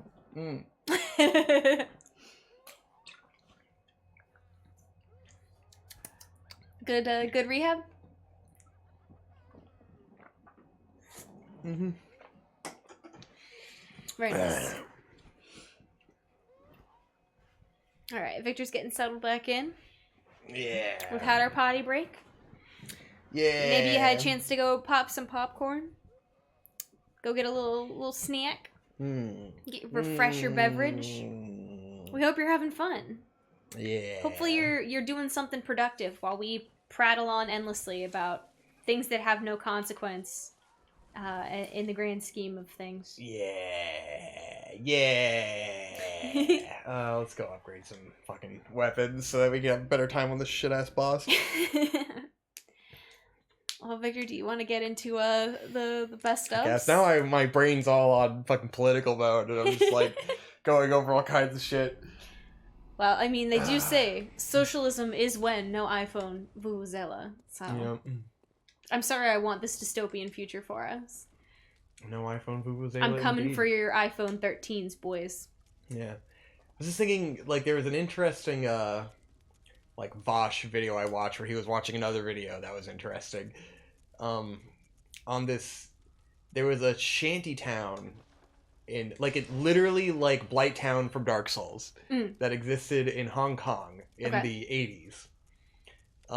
Before they'd, like, before Hong Kong was released to China from, the British. And it's like, it was this fucking, like, almost like it was just like imagine Virginia Beach Town Center. If you guys can't imagine that, but it's like yeah, you know, sorry, that's not relatable content, but like just a few block area of a city, but it was like high rises made out of fucking scrap almost. Like no building code whatsoever. Yeah, absolute fucking shanty high rises, like fucking duct taped together, and it was a self-contained city. With no police, no regulations, no government control, because they couldn't. And there were millions and millions of millions, like the most population-dense city to ever exist, in these high-rises, in this little block. And it was run entirely by, like, the Chinese mafia. Of course. But internally, they had schools, they had, like, their own doctors and stuff. None of them qualified, obviously, but, like, they existed, and it was a self-containing city. If a fire had broken out, the whole thing would have been done and everyone would have died, you know? Yeah, definitely. But it's like, but it did exist, and like these people who lived in absolute poverty had this city, and a lot of them loved being there, and it was only destroyed basically because like Hong Kong was being handed over to China, and they basically, it was such an optical mess, and they knew that the Chinese were going to destroy it anyways, that they wanted to like try to humanely relocate these people before it all got annihilated. It was just like a big political optics move. But it was like, it brought up the ethical dilemma of like, should, like, if we had in America shanty towns, because then we started looking at images of like, you know, these fucking blight towns across the world. And like a lot of countries have blight town, like these fucking shacks that people have created out of scrap metal and they live there, like District 9, you know? Yeah. Like that's the reality for a lot of the world's poor. And it's one of those, you know, it's one of those annoying arguments where like, oh, being poor in America isn't that bad because look how it is at these other places. But we do have that because we have people, like waves of people living in tents in fucking LA. Yeah, And it's like we have Skid Row, so... And there's the moral dilemma of, is it, like, would it be more beneficial to allow people to make unregulated shantytowns that are run by gangs and fucking, you know, it could go up in flames? Or is it more morally okay to just have them live on the street in tents, you know? Because what we should have is government-made affordable housing for these people. What would be most morally housing. okay is the government has subsidized housing for those who are house it should be basic needs housing for these people because they're living on the street anyways. Like, they aren't going to pull up their bootstraps and go get a fucking job and get an apartment. Like, they're beyond that. That's why they're living in a tent on the street. And a lot of people are working and living in tents on the street. Like, it would be better to put them somewhere. And living in your car. And then, like, they keep trying to make shanty towns. Like, people, you see the tent cities in LA where they start to, like, have gas stoves and all this shit inside, but they can't regulate it, so they break it up and they move people around and they constantly cycle them so that they can't do that. And so it's like you're preventing them from creating their own standard of living, you know? Yeah. Like these people are resourceful enough that they could create mini towns that are somewhat functioning, you know? That's the problem. And become self-reliant. Is that like when they do try to build those communities and try to build those support systems for themselves, the government sends the police in and the police brutalize them and tear down everything that they've built. But it's like, so there's a double-edged sword where it's like, it probably would be more humane to let them do that, but then they get put at an incredible risk of injury and burning down and all this shit. So there's like no correct way to approach it besides, I understand like, that. But that's why we should just have regulated housing that they can go live in so that they don't have to build shanty towns or live in a fucking tent. But we're not going to do that either. So we're just going to continue to act like these people don't exist and then bludgeon them down when they do try to create something for themselves. And it's like, and then we'll look down at the shanty towns and other places, but it's like, at least they allowed people to take it upon themselves to create their own housing that the government's not going to provide them, you know? Well, and oftentimes anyone who, like, independent Samaritans who try to go in and help these people by giving them, like, some temporary form of housing, those people are then prosecuted and like made to bring those constructions back down because they're an eyesore or fucking whatever the local government says they are. So it's like they actively discourage you and the people who are in those positions from creating anything that could make their lives better. It's like there's no winning. And they don't offer any alternative. Yeah. It's just, oh, you live on the street? Well, don't try to make a house for yourself. You want us to give you a house? No, fuck you. Pull yourself up by your bootstraps. Oh, you tried to make a house for yourself? Fuck you. We're gonna tear that down too. Like, well, then what do you want? It's fucking madness. What do you fucking want, bro? Oh, you want them to die. That's right. I'm sorry. You want the homeless to just die. I forgot. Yeah. And then it really made me think, like, why don't we have blight town shanty towns? Like, all the fucking, like, is it better to keep all the migrants at the border in cages than to let them create their own towns that could eventually evolve into something better, you know? It's all optics. But, like, yeah. And it's just a matter of, and it is like we have building codes and regulations to protect people, you know? Yes. But then it also prevents them from creating anything that could be beneficial. And there's the danger of, like, if those people were able to pull their resources together, create housing, create a community, now you have a force that can stand in opposition of what's already the source of power. And if those, you know, if enough of those people were brought together, they could threaten the order of things, and they don't want that. Mm-hmm. It's all about maintaining the status quo. Yep. It's just madness. And when you think about what could be done, it's like, God. It would be so easy. It would be so easy to fix, like, this problem if we were willing to accept radical change, but we're not. Do do do do do do do do do do do. Anyway, this has been the Socialism Hour. Thank you for listening. Yeah. Boing, bing bong. Pete Davidson, fuck your life. Bing bong, bing bong, bing bong, bing bong, bing bong, bing bong. I'm in the hunter's dream. Ooh. I'm still in a dream. Bloodborne. Very nice. Anyway, did you want to get to the best of 2021? Yeah, we can do that now. Alright. Okay. You want to warm up by talking about video games? No, I didn't put any thought into it. Oh, I played a lot of games this year. well, I sure as shit didn't put any thought into it, so... Not the video games portion, I'm wondering, anyway. should I... You know, is it the best games that I played this year or the best games that came out this year? Well, it's...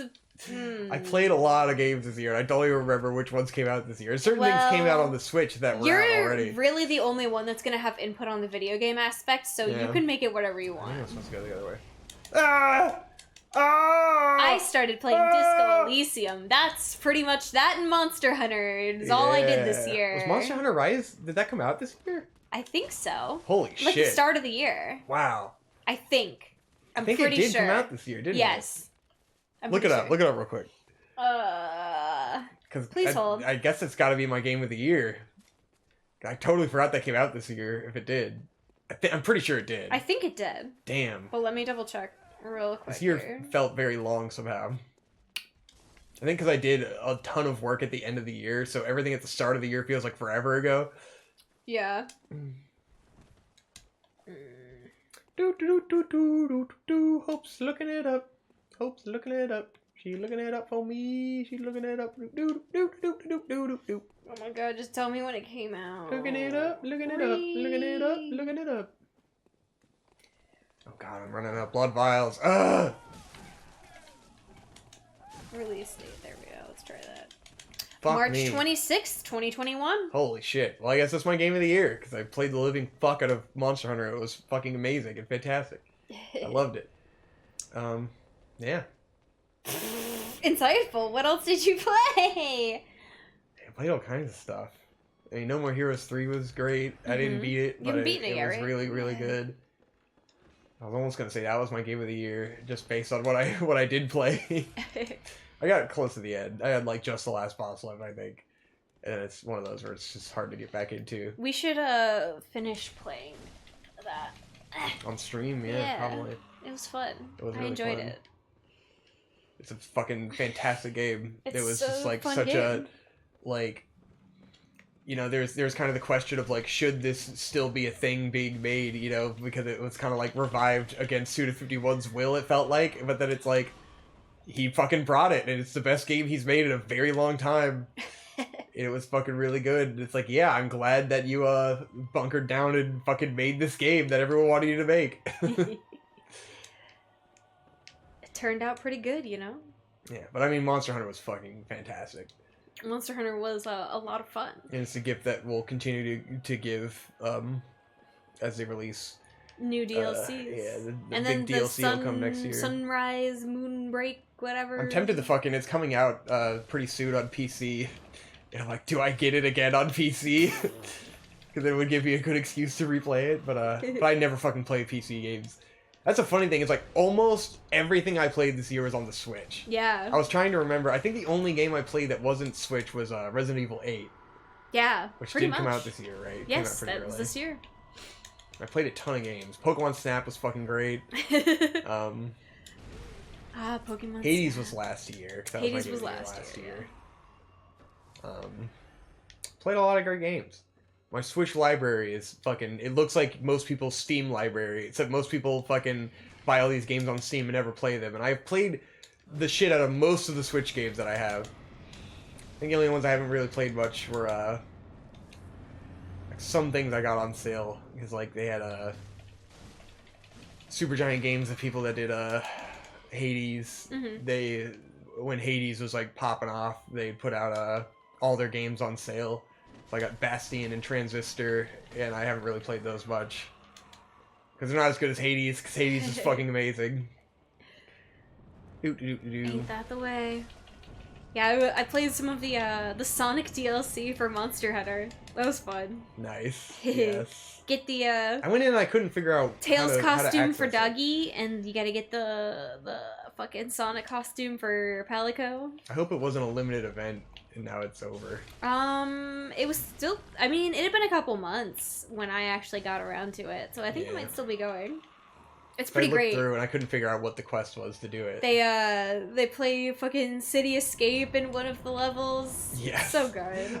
I love so much how much like everyone knows the best era of Sonic was Sonic Adventure 2 Battle, and how much the nostalgia is all centered around Sonic Adventure. Yep. And yet they just won't make another Sonic Adventure game, you know? Just make another fucking Sonic Adventure game and Sonic would just pop the fuck off again. They just can't do it. I don't know why. Yeah, I couldn't tell you. I don't know if they have like scrapped Sonic Adventure projects that maybe they started and never finished, you know, because they weren't good. I don't know if Sonic 06 was really meant to be the continuation of Sonic Adventure, because I feel like that was the last time they tried to do anything like that. Yeah. But it's just like, guys, you know this is what everyone wants. You know! It's everywhere! The zeitgeist, the cultural expectations around Sonic have always been... Like, they even made Sonic the Hedgehog the live-action movie, which had nothing to do with Sonic Adventure at all. They put it in San Francisco because of the Golden Gate Bridge, because of Sonic Adventure. Like, come on! But I feel like people may say they want Sonic Adventure 3, but if it were to actually happen, everyone would be disappointed with the outcome. Well, because they just won't fucking revert the mechanics back to what they used to be. And I get it, because it was janky as fuck, and I think they know that the Sonic Adventure games were broken as shit and super janky. But, like, they were still the most fun, you know? It didn't matter that the glitches were so heavy, because, like, that gameplay was the most fun. I don't know. I just feel like it was a product of its time, and if you tried to do it now, it would feel kind of jaded. I think if they did it right, if they really honored like what those games were, and like really went in with the Chow Garden and all that shit. What I don't understand is why they haven't done Chow Garden in any of the follow-up games. Yeah, it seems so obvious. It's crazy. They've just never put the same level of effort and finesse. Like, since Sonic Adventure 2, you know, with the two storylines and all the shit. They just haven't gotten back there, and I don't really understand it. Yeah, I can't say that I understand why, but I don't know if it's like a director thing or a studio thing, but it's like they've been doing the Sonic Colors style, like, 2D, 3D thing for a while, and it's just not that interesting, you know? Sonic Forces was a fucking train wreck. Oh, God. It's like, guys, just get back to, like, what's so legendary about Sonic, you know? Yeah, that's the thing is, like, Sonic Forces was also buggy as shit, so... Yeah, it's like, they've never made a non-buggy-ass game, so why not just lean into it and go back to that other style? It's quite confusing. Anywho, what were we talking about? Favorite Best game? video games Best of video 2021? Game? Yeah, I mean, Monster Hunter Rise was fucking dope as shit. I think I put like 90 hours into it or something. It's pretty great. Gotta be my favorite. What about you? Favorite game? Monster Hunter Rise? Probably, seeing as that's like one of the only things I played. Yeah. I'm not a big personal gamer. Yeah, it's like Resident Evil is cool, you know. Resident Evil Village was a lot of fun. I enjoyed it quite a bit. It was a one and done type playthrough. It was a fun time. I like it. Especially the big fucked up fetus. Yeah. That chases you around the house. I was like, cool. Yeah. Spooky fetus. Let's go. It was a fun action game. Yeah. And Ethan's hand got demolished fucking constantly. Yes, Ethan's hand, the star of the show. Very nice. You want to move on from favorite game then? What's next? I don't have a lot of input on video games, so you'll have to bear with me. Do we want to start on movies or a live action show? Sure. I don't even know what my favorite movie was. You tell me. I have a... Let me tell you what your favorite movie this year was. If you give me the list, I'll remember. Alright, so this is a list of movies that I thought were pretty good and I enjoyed, and then I'll go give my best from there. So we watched The Mitchells versus the Machines, Oh, yeah, which I think was the best animated movie Mayhaps. this year. It was a good time. It was fun. It was pretty. It's not gonna not super memorable. rock your dick off or anything, but it was a nice, solid, fun movie. And, it was free on Netflix, so that's pretty cool. Yeah. Judas and the Black Messiah came out this year. That was really this year? That was this year. I Damn. double-checked. Huh. Yeah. Feels like forever ago. It does feel like forever ago, but it was this year. Because It's a I good was also movie. like, was that 2020? It was not. It was this year. Crazy. Enjoyed that. Pretty great. Pretty fucking woke shit going on, Yes, woke scold movie. Woke scold movie indeed. Ah. You did not see this movie, but The Night House. The Night House. Which was a horror movie, spooky suspense movie about a lady whose husband died, and it seems apparent that he had some sort of horrible secret that he was hiding from her, which of course she first believes that he was cheating on her. But there is a bigger reveal as to why he was living like this secret life behind her back. And it's very fucking sad. It's a fucking sad movie. This was a big year for movies about existential dread, and this movie definitely had that for me. I don't want to spoil it because you should definitely watch it if you are a existential horror movie kind of fan. It also had one of the best jump scares that I've experienced in years. Nice. I won't spoil it, but I was in the theater and this happened, and I was genuinely fucking disturbed for a good minute because I'm super autistic, so sound bothers me in a tremendous way when a sudden loud sound is inflicted upon me. So that unsettled me deeply. It may not bother everyone the way it bothered me, but I thought it was a really good use of a jump scare to unsettle Which is the good, because viewer. you get startled by every loud noise, but usually you hate it when you get startled by a loud noise. So I it's didn't supposed to be like the this, good loud noise. but it was like, oh god, but it was the perfect tone. The perfect tone of a jump scare. So, let it be known, I don't hate all jump scares, just shitty cheap ones. Yeah. This was not a shitty cheap jump scare, in my opinion. So let's see. Night House, which you didn't see. Fuck. Come on. French Dispatch, the new Wes Anderson movie. Yeah, that was great. We didn't really have a chance to talk about it too much. Nice. Yes. So you don't have to kill these guys, right? Boys. They just okay. Oh my god. I did that with no blood vials. Nice. Holy shit. That Zero was a blood vial fucking run, let's go. no hit run, bro. 0 deaths. Mm. French Dispatch, another movie about existentialism. Yeah. I think the pandemic really put a lot of people into existential Well, thought except mode. that movie was made before the pandemic. Well, you know what I mean. It was literally ready to fucking. It was be ready in to go theaters. before the pandemic. A lot of I people believe. saw it before the pandemic in festivals. That's true. That's true. Mm. Of course, it is a Wes Anderson movie. It's maybe the most Wes Anderson movie. Yes. Peak Wes Anderson, the most Wes Anderson that could probably ever exist. I can't imagine he could do a more Wes Anderson movie. Very good. Very great meditation on, the human experience, what happens to us as we grow older, and the way that the world starts interacting in a different way with us. Mm. Very spooky, very sad, very thoughtful. I enjoyed it. It was beautiful. Thoughts? Yeah, it was great. I fucking love it. It's probably my favorite Wes Anderson movie, if I'm being Yeah. perfectly frank. It was very, very good. Very, very fucking good. Speaking of very, very fucking good, The Green Knight. Yeah. That was Another good. gorgeous movie. A great adaptation of a poem that I feel is pretty mid. Yes. Pretty mid poem. Great fucking movie. I love the changes that they made. Unfortunately, as we've spoken of before, our great discussion on The Green Knight got fucking yeeted into the void Yup. by technical difficulties. But it is a great movie. You should absolutely go see it, or get it on Blu-ray now, because it is is now out for home viewing. Okay. Also, stipulation: buy it if you like boring atmospheric movie. Hope's taste. It's a great movie. I loved it.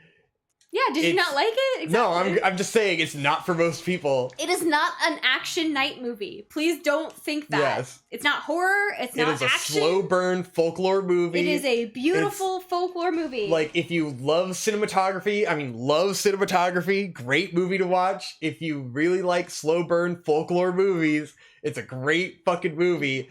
But if you're not into slow movies that are mostly about atmosphere and cinematography, don't watch it and hate it. Like, I feel like, if it's not a movie with an ending. It's not a movie that, like, tells you what's going on. Ending. That's not true. Yes. I'm just saying, ending is the best most part. people will see it and think, that didn't even have an ending. What the fuck? God. It's one where dipshits will leave the theater going, oh, what did I just watch? Like, you have to preface that because people will hate it, you know? All right, if you have a little baby brain, you're not going to like it. How about that? If you have a little baby brain, you will not like this movie. If you have a little Michael Bay brain, don't go into this movie thinking you're gonna like it. It's a Vic and Hope style movie. It's beautiful. It's gorgeous. It has a great twist on the original story. I love the themes and the morals that are put into this story. It's got great acting. Little bit of janky CG. Janky. Little bit. But that's okay. Yeah, it's fine. It's whatever. Forgivable in a movie as beautiful as this one is. Again, this is coming from A24 cucks, so particularly me. We are A24 cucks. Big A24 cuck. That's okay. I'm willing to admit it. So if that sounds, if you want to watch a beautiful atmospheric night medieval movie that you don't mind being a little bit slow, then hey, this is for you. Go pee real quick. Let's some more movies. Pee. Bye. The rehab peas. Yeah, the rehab peas, indeed. I don't want to progress too much without Victor because he's seen the other movies on my list. I didn't get to see everything that I wanted to this year, mind you, so if there are some things left off the list, I do apologize. I didn't get to see Nightmare Alley, the new Guillermo del Toro movie. I haven't gotten to see Titane, which I do want to see, from the director of Raw. I didn't love Raw, but Titane has been getting really good reviews, so I would like to see it. Which I'm sure I'll get around to at some point. But and hey, 2022 looks like another great year for movies. It seems like we're gonna have some real fucking strong contenders coming out this year, boys. We got the Pinocchio movie from Guillermo del Toro supposedly coming out. We got Sonic 2. I mean, that's already movie of the year, I'm gonna call it right now. Sonic 2, movie of the year 2022. Obviously. Yes? Oh, yeah, obviously. Okay, perfect. Sonic 2 is gonna be the best movie of all time. Best movie. Oh, yeah, best cinematic Knuckles. masterpiece ever made. It does have Knuckles. You don't fuckles with Knuckles, as we've established many times. Yes. Alright, you ready? The cuckles. Yes. So, since we're already riding the A24 dick here on the Vegan Hope podcast, Dick riding. the next movie on my list is Lamb, which is a Swedish. This is a movie you definitely shouldn't watch unless you love folklore cinematography movies. Yeah, because you will be like, what? It didn't even have an ending. Yes. The classic criticism of it didn't even have an ending. My favorite. Sorry, guys. It's a folklore movie. That's how folk stories work. That's how it goes, boys. Lamb, beautiful movie, amazing acting. The little sheep girl, fucking adorable, fucking great. It's a great movie. Go watch it if you are a A24 slow burn simp. Yeah. It's beautiful. There's so much acting in this movie that takes place without speaking, which is like just fucking phenomenal. The first like 30 minutes of the movie, barely any dialogue takes place, but you get such a thorough understanding of who the main characters are, what their dynamics of their relationship are.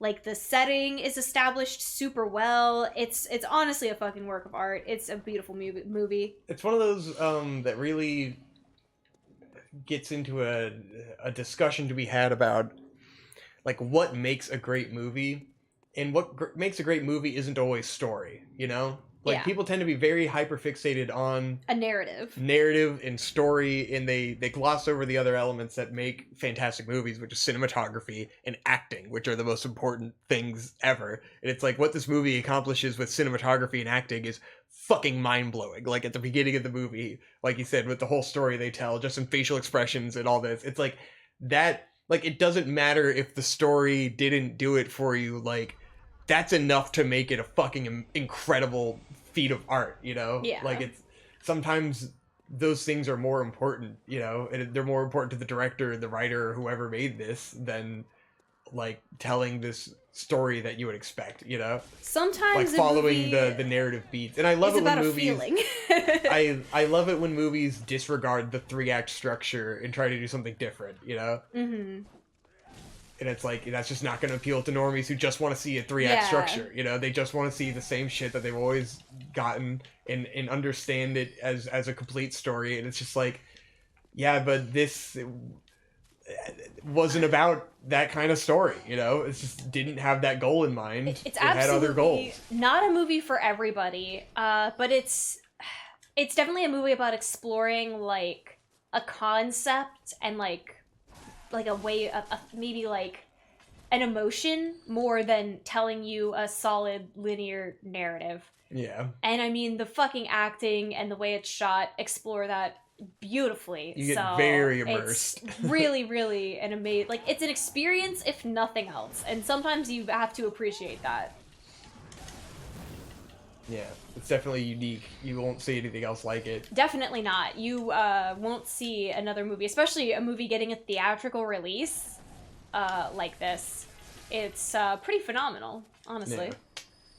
So yeah, A24 wins again, boys. They won't stop winning. You gotta know what you're doing to do a movie that's not as that's the thing, comprehensively story focused and the is more level character focused of skill that you have to have as like an entire crew, honestly, directors, actors, the cinematographer, everybody. Like your level of acuity and your skill needs to be so fucking high and like so on point to tell a story like this that doesn't have a narrative, to make people immersed in a world where you're not giving them a classic structure to grasp onto. Yeah.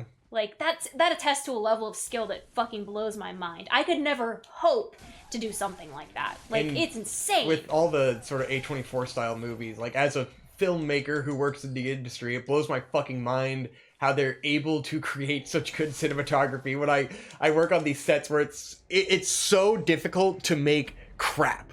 Like, that's the thing. Like, even movies that suck, there's so much work and it's so hard to get everything done that when you see things that are amazing, it's like, how? Like, I cannot fathom how Wes Anderson movies are made. It blows my mind. It has to take forever. It's truly auteur shit, because even things that are garbage, like you said, even things that are dog shit have people's blood, sweat, and tears in them. Yeah. A lot of the time. So it's like, to create something just elevated so far beyond that, I can't even begin to comprehend how that was made. It's kind of like with anime, with the dude who did One Punch Man, who talked about how they didn't have more of a budget than anything else. They just had the most passionate artists who put in the most work, and like, that's what elevated that show. Right. And it's like, I guess it's just the people working on it are just that fucking talented that they're able to pull this shit off, you know? It's absolutely like lightning in a bottle a lot of times with these things. Is like, it's the right people in the right place at the right time, and if you had changed any of those elements, you would not have ended up with the product that you have. Yeah. Which is so insane. To me, stuff like that is like so valuable as a piece of art, because it's something you could never replicate. No one else could do it, you know? Can I have water? No. Give me water. I haven't had ASMR, caffeine in a long time, and so I feel like this rehab's like knocking the shit out of me. Probably, because Vic's been on a no coffee trial run. We've been doing cacao and chicory instead of coffee to try and give him a little dietary cleanse to kick the year off. Basically, I'm trying to fix my stomach. No doctor is going to listen to me until I stop drinking coffee. So that's the idea. Hopefully that helps. Maybe they're right, you know? I got on a new medication. Things feel okay so far. Not perfect yet, but obviously there's a healing process. Who knows? Yeah. Right now I feel fucking terrible after drinking that Monster. Yep. Oh my god. Ain't that the way? Okay, so I have one more movie on my list. I'm not sure if there's anything you wanted to add. Any movies that you thought of that I did not? I'm not good at remembering. Well, you realized, I feel like we went to the theater a few times, but I guess those were the movies we saw. Yeah. Yeah. That's the thing is, like, you know, I keep track of all the movies we see on... Yeah, you're much better at keeping track on of my everything, Letterboxd. so I know what we saw that you brought up. Yeah. So, one last movie on my list for this year. Guys, I'm grinding blood vials, by the way. That's why I'm doing this. Funny enough, it is also a movie with the name of an animal. Can you happen to remember what it is? Pig. It's Pig! Yeah, starring with Nicolas Cage. Nicolas! Thank you, Nicolas, for doing a movie. So Pig is another movie that we saw this year. I believe it's Neon and not A24. But this movie also extremely beautiful. A slow burn, a character study, another meditation on, you know, life and existentialism. Yeah. Nicolas really Cage fucking brings it this movie, dude. His performance is off the charts with this one. Fucking amazing job.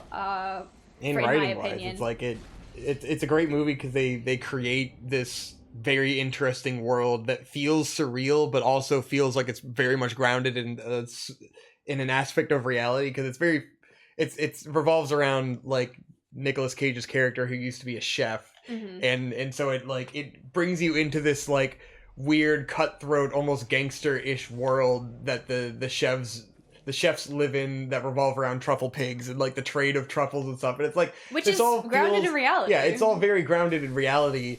But it's presented in like the surrealism angle with all these ridiculous elements, like a underground fight club of fucking of chefs who pay to beat up more famous chefs, and it's like very ridiculous. Yeah, or it's line cooks that beat up pay chefs. to because the chefs have been yelling at them all day, so they take out their rage on the chefs. But it really walks you through all these different steps in this world that they create of like this underground gang trade of fucking truffles, and it's super cool. Well, and not just that, but the movie is structured beautifully because they set it up in the ways of like a multiple course dinner. So each act is named after a particular dish, and it sets up a certain element of the story, all leading up to, of course, the reveal that Nicolas Cage's character was a professional chef, and that his he lost his wife. And it's all this story of, like, basically it's a revenge story, but it's not a revenge story. Yeah. It's a revenge story done by way of, like, Shokugeki no Soma. It's, like, super interesting. But it's also, like, a revenge story that doesn't glorify revenge at all. Yeah. It shows how hollow and, like, empty getting your revenge can be. Like, ultimately, the way that he kind of gets his revenge is by, like, cooking a dish that makes his enemy cry. Yes, it's very Shokugeki no Soma in that way. He wins through cooking, and it's like beautiful and amazing. It is very, it's truly like just fucking gorgeous and fucking unbelievably well executed and extremely sad. Yeah. Because even at the end, after the character has gotten his revenge, he's shown, like, this didn't break me and I'm still an amazing chef and I could come back if I wanted to, but I won't. But at the end, he still doesn't have, the person that he loved is still gone. Yeah. It's still empty. It's still hollow. And I love that fucking... It really is like an anime in the final scene where he cooks this dish for the guy, and it's like, without words, he communicates all of this to him through the cooking, Yeah. It's fucking amazing. It's a great movie. It's pretty good. All right, is that all the movies? So those are my top movies for the year. Nice. What's your favorite? Well, what's your favorite? I don't want to color your judgment. I don't know, maybe the Wes Anderson movie, just because of how fucking, like, mind-blowing it was in terms of just the look. Like, it's amazing. It just really fucking blows my mind that it even exists. It does pop off in every conceivable way. It's like, it's not even, like, all of my favorite Wes Anderson stories necessarily, but it is just like, God, how did they do it? It's fucking crazy. No, I really like all those movies, None of them are like my favorite movie ever. We had a lot of really strong contenders this year. Yeah. Oh, you forgot a movie though. Oh yeah. The Matrix 4. Yeah, The Matrix 4 Resurrections. That was my favorite. That was movie. my actual favorite movie. I was gonna keep it close to the chest until the end, and then I was gonna pull that out. Piece of absolute dog duty. Did we talk about that movie? Briefly, I think we did. God. About. Oh yeah, I think because we talked about the trans stuff. Yeah. Yeah. And this it's become stinkier in my mind over time. I think it's just stinky in the way it's so mediocre. Yeah. Of just how much of a waste of time it is. It's just so funny because, like, I think over time I have really come to appreciate Keanu Reeves as a person. Like, I used to think he was pretty overhyped, but I do appreciate him in the way that he stands up for the things that he believes in and in, like, what a good person he is. Yeah. But God, his acting's not good. Yeah. He's not a good actor. And it's he chooses where it's like, pretty doo-doo movies. People love him because usually actors suck, and he's just a good, like a normal good guy, you know? Yeah. And so it's like, he's so amazing because he doesn't suck ass like all the other actors do. And it's like, well, I'm not going to give you that much of a pass. He is, but he's not a good actor. Yeah, but also you're a fucking multimillionaire for being kind of shit at at the actual job, which is acting. He does a lot of good things. He does, like, he donated, I think, like, 70% of his, Yeah, I saw that. Yeah, 70% of his, his salary for Matrix to cancer research because I think, was it his sister that he lost to cancer or his wife? One Something of the like two. that, yeah. So, I mean, he puts his money where his mouth is. He's a good boy. He's not a good actor. It's just so bad. Sorry, Keanu. It doesn't help that The Matrix was fucking horribly written, so it's not like he had good material to work with. Even if he did, though, I have to wonder. You just always feel like, I'm watching Keanu Reeves right now. That's the thing, is you're always acutely aware that you're looking at Keanu Reeves and not, like, a character. It was weird, like, the first time they say the character's name in the movie, and you're just like, you mean Keanu, right? Like, his name is Keanu Reeves. Like, funny enough, I think Keanu Reeves is really probably, like, the opposite of Nicolas Cage. Mm-hmm. Where, like, I don't think I like him very much as a person, Nicolas Cage. Like, I don't have very much, I think, respect for him as a person. He sucks. But he is, when he wants to be, he is a fucking phenomenal actor. Yeah. He's definitely way better chops, than Keanu dude. when he tries to act. He has the fucking chops when he puts his mind to it, and he has, like, the right director and the right, like, setup. Yeah. But I don't think I like him very much necessarily as a person.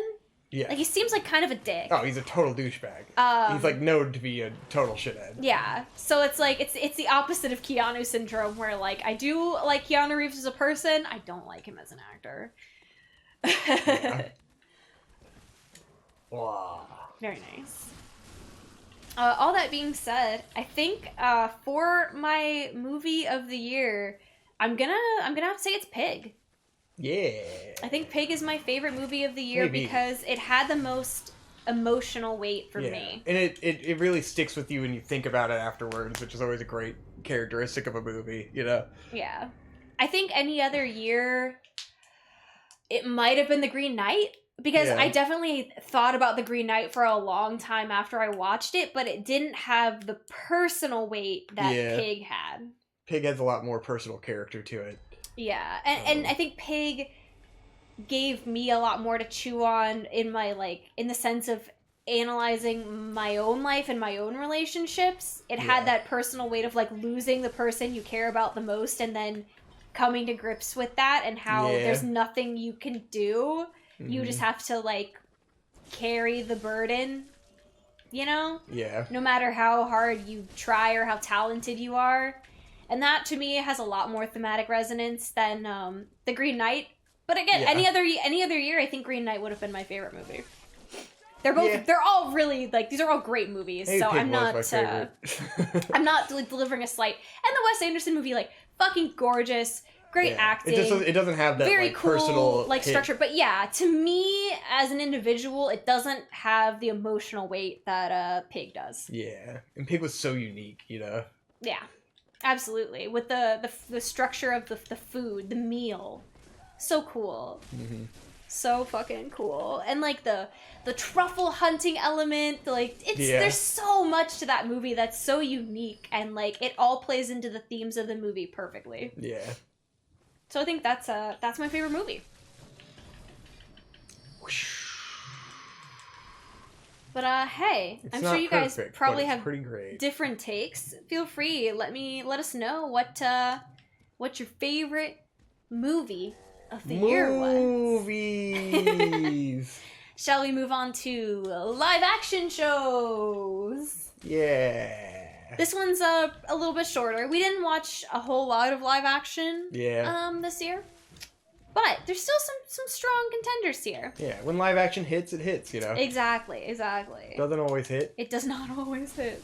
So, first one I had on my list was the second season of How To with John Wilson. Yeah. Which is still in the middle of airing. Is it? I thought it was over. I wasn't sure. No, it's still in the middle of show. Okay. It's in the middle. It's of longer the season. than the first season.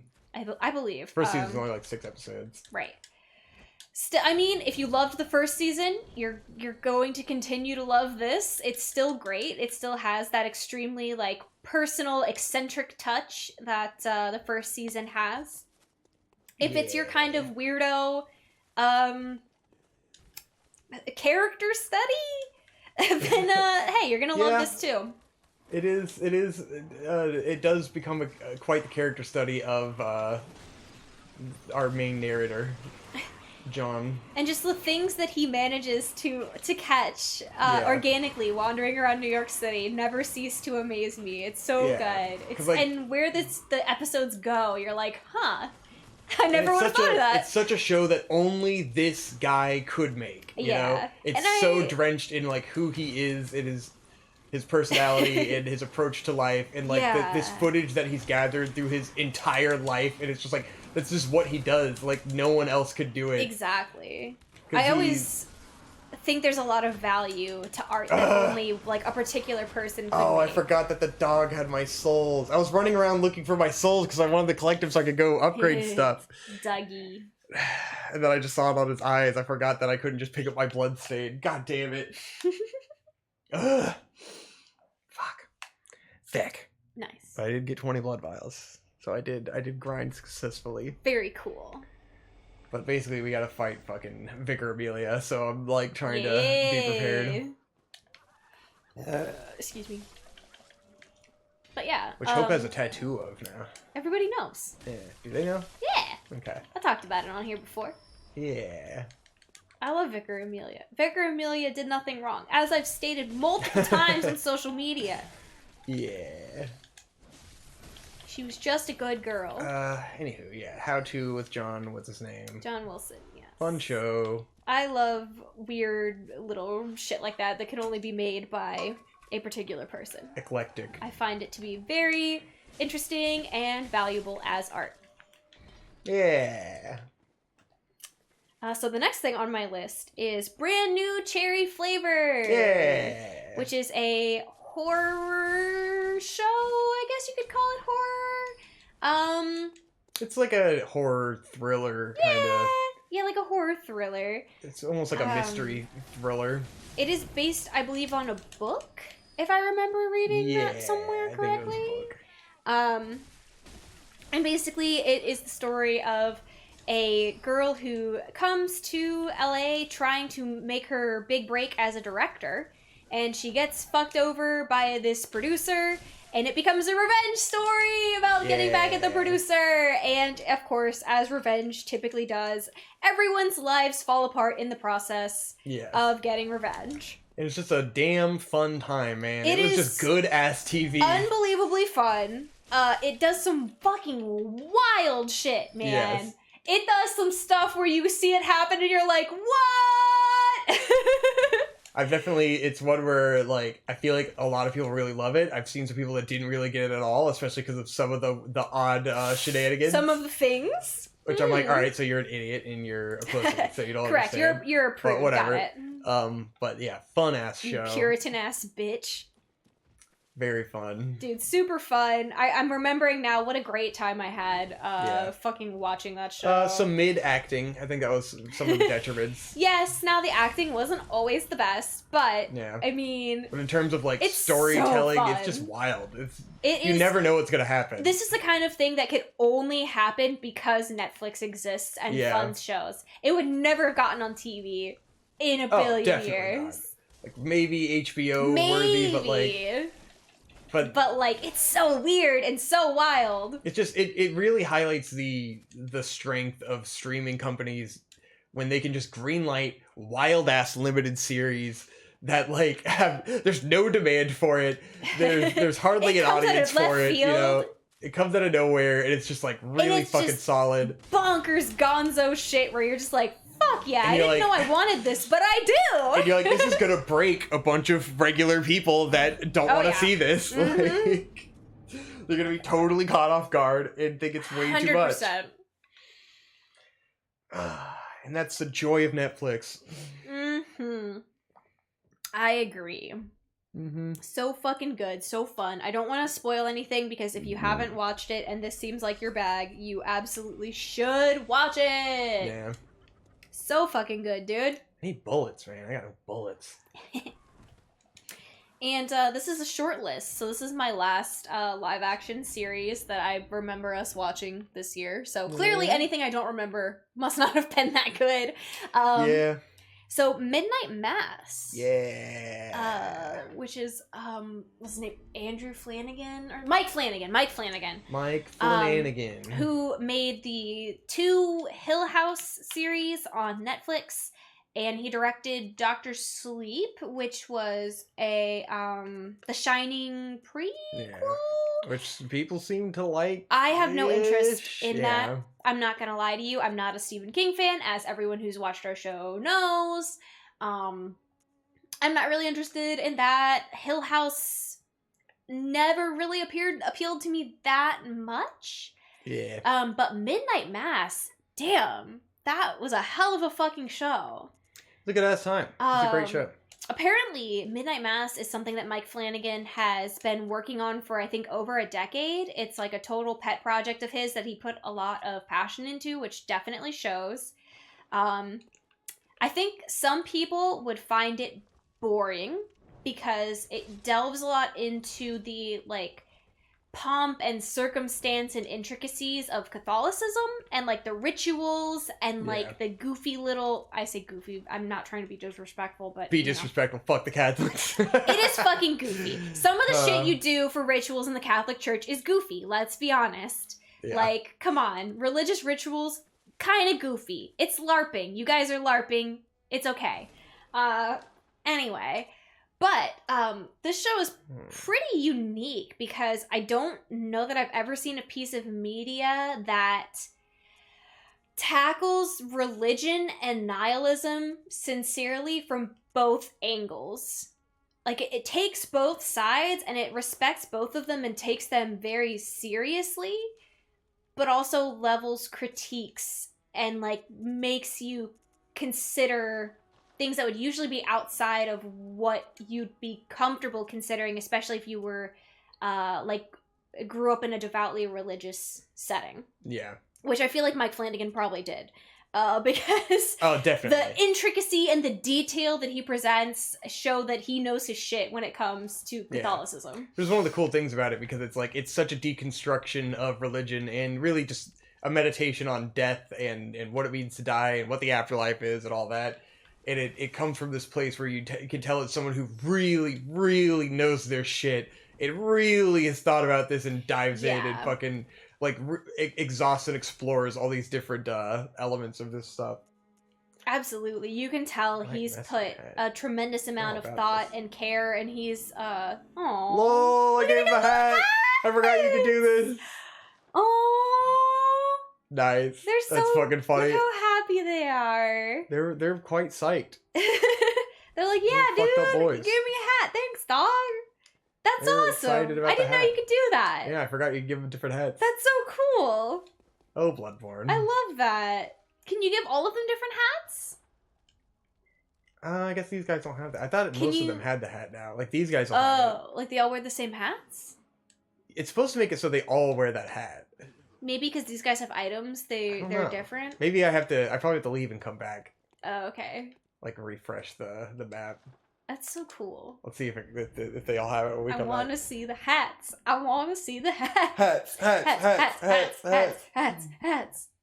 Sweaty clothes. My favorite.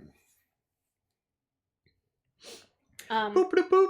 But yeah, if you want to watch some really cool religious horror and then have an existential nightmare. It's absolutely the closest live action TV will ever come to being anime. Because it's like watching a fucking, like a Shaft show with the level of just dialogue, where it's just dialogue, like really exploring like intricate ideas. And when you really think about it, like, American TV shows don't do that, you know? No. Like, it's very anime in the way that it will have dialogue scenes that last forever and are just like a bunch of different camera angles of two people talking, you know? And just like really going in on philosophy. Yeah, they really explore deep philosophical concepts, which is not something American TV is particularly known for. Yeah. No, they don't have the hats on. Oh, Which ones get the hats? I know more guys get the hats. Maybe they all have individual hats. No, yeah. You gotta provide them all with hats. No, it's just that you can only do it on the stump. Only the stumpy guys got the hat. Maybe they all get different hats. They got hats. They got hats. Whatever, at least they have hats. That's true. I feel bad for the ones that don't get hats. It's gotta be something. Maybe I have to be That's online. sad. I don't know. I'm sorry they don't get to experience the joy of hats. Hats. Sad. Anyway. And then I can do another chalice dungeon now that I got the thingies, I think.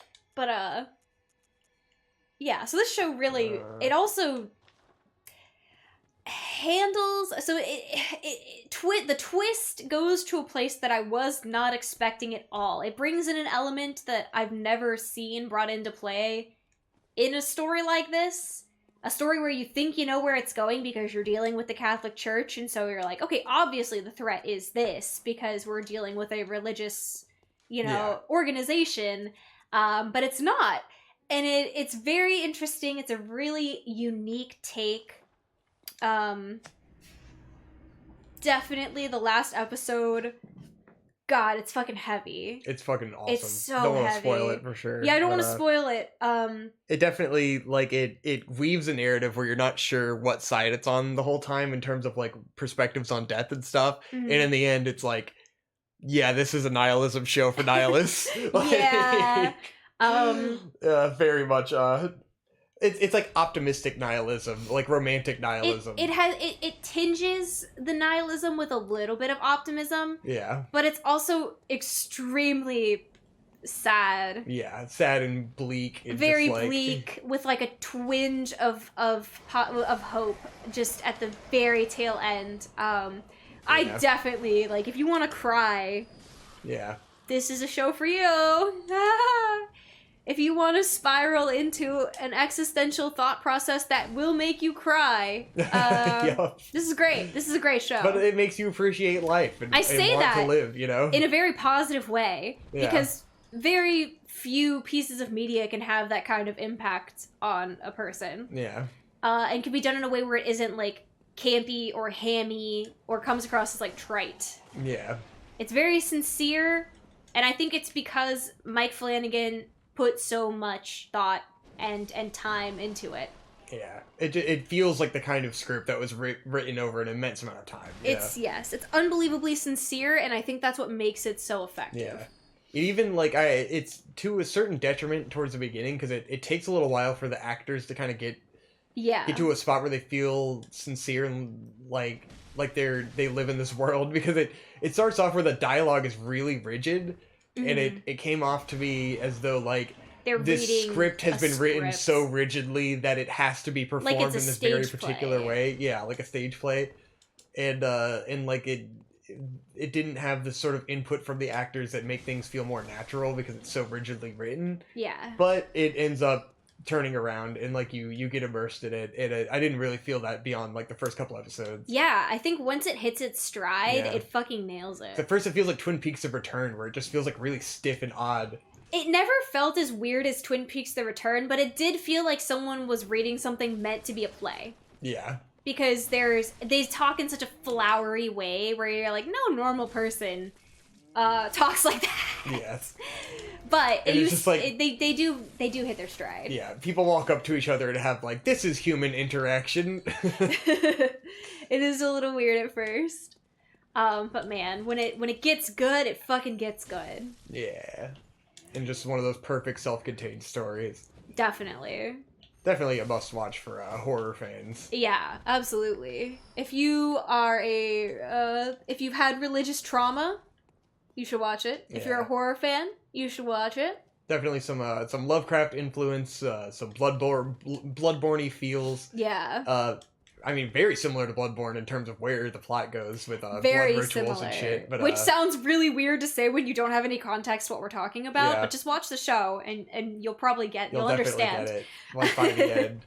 And there's a monster involved that feels very Lovecraftian in the way that it's like the character, the main guy, kind of reads into it a certain interpretation within the confines of like how a devout Catholic would interpret this beast in the things that happens to him, when it's really like it's just a monster that lived in the darkness and was awakened, and like it's very objective in the way that it operates. It has its own goals and like and the way that it's involved in the plot is people purely projecting their own ideology onto a very objective creature, you know?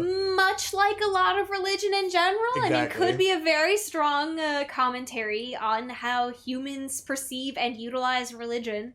And it's an interesting introspection of sort of the ideas of religion and where they could have come from, and if there was any sort of like monster or alien involved in early religion that sort of had these things come about, because there's very much like there's a lot of talking about stars and like how humanity perceives stars and stuff like that, and it's like a matter of very like people, cosmic horror in that people way. experience things and they rationalize them through religions. You and can stuff. only recontextualize these things through your own experiences and your own mindset. So when this monster becomes involved, it's like they immediately recontextualize it within the lens of Christianity, because it's such an absurd thing that like you latch on to a mental framework to make sense of it. Yeah. And it's like much of religion is grounded in that, of like, you know, early depictions of dragons. It's like they could have just saw an alligator, but like you caught a glimpse of it in the night and you didn't see what it was, and so your brain creates this whole elaborate story around it.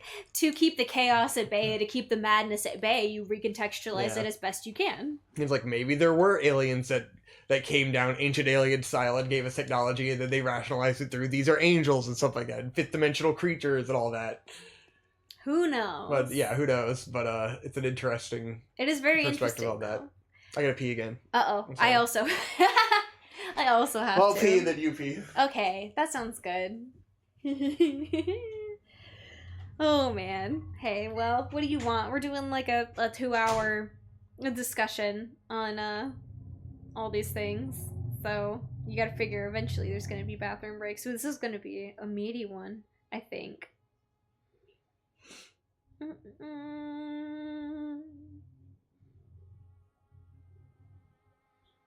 Okay, sorry. I'm checking text messages, which I know you're not supposed to do when you're streaming.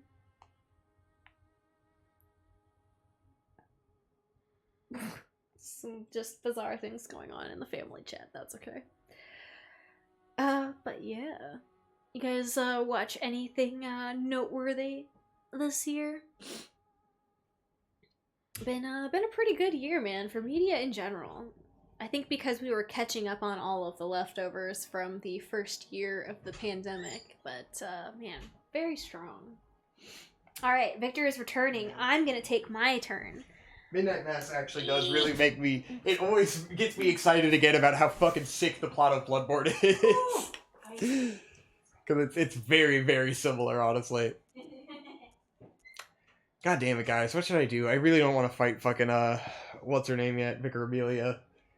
How many paths do I have? Can I go down yet? No, I can't go there yet. So I think we killed the old lady. How do I get to the swamp, foresty swamp area? Huh. Can I do that yet, or do I have to wait? I don't know. Gotta kill the guy above, the guy below, basically. Kill the guy below. I think we might just have to kill Vicar Amelia, huh? I think I've grinded enough.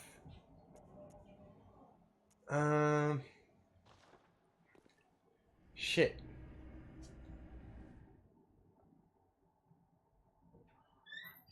Still don't have enough resources. I need a bunch of fire paper. That's what I need. I'm gonna refill the water real quick. You know what? I'll go try to kill that hunter guy that was giving us a bunch of shit earlier. I hope you guys have fun watching Vic and Hopes. You know, there's still a few of you who watch these. We appreciate it.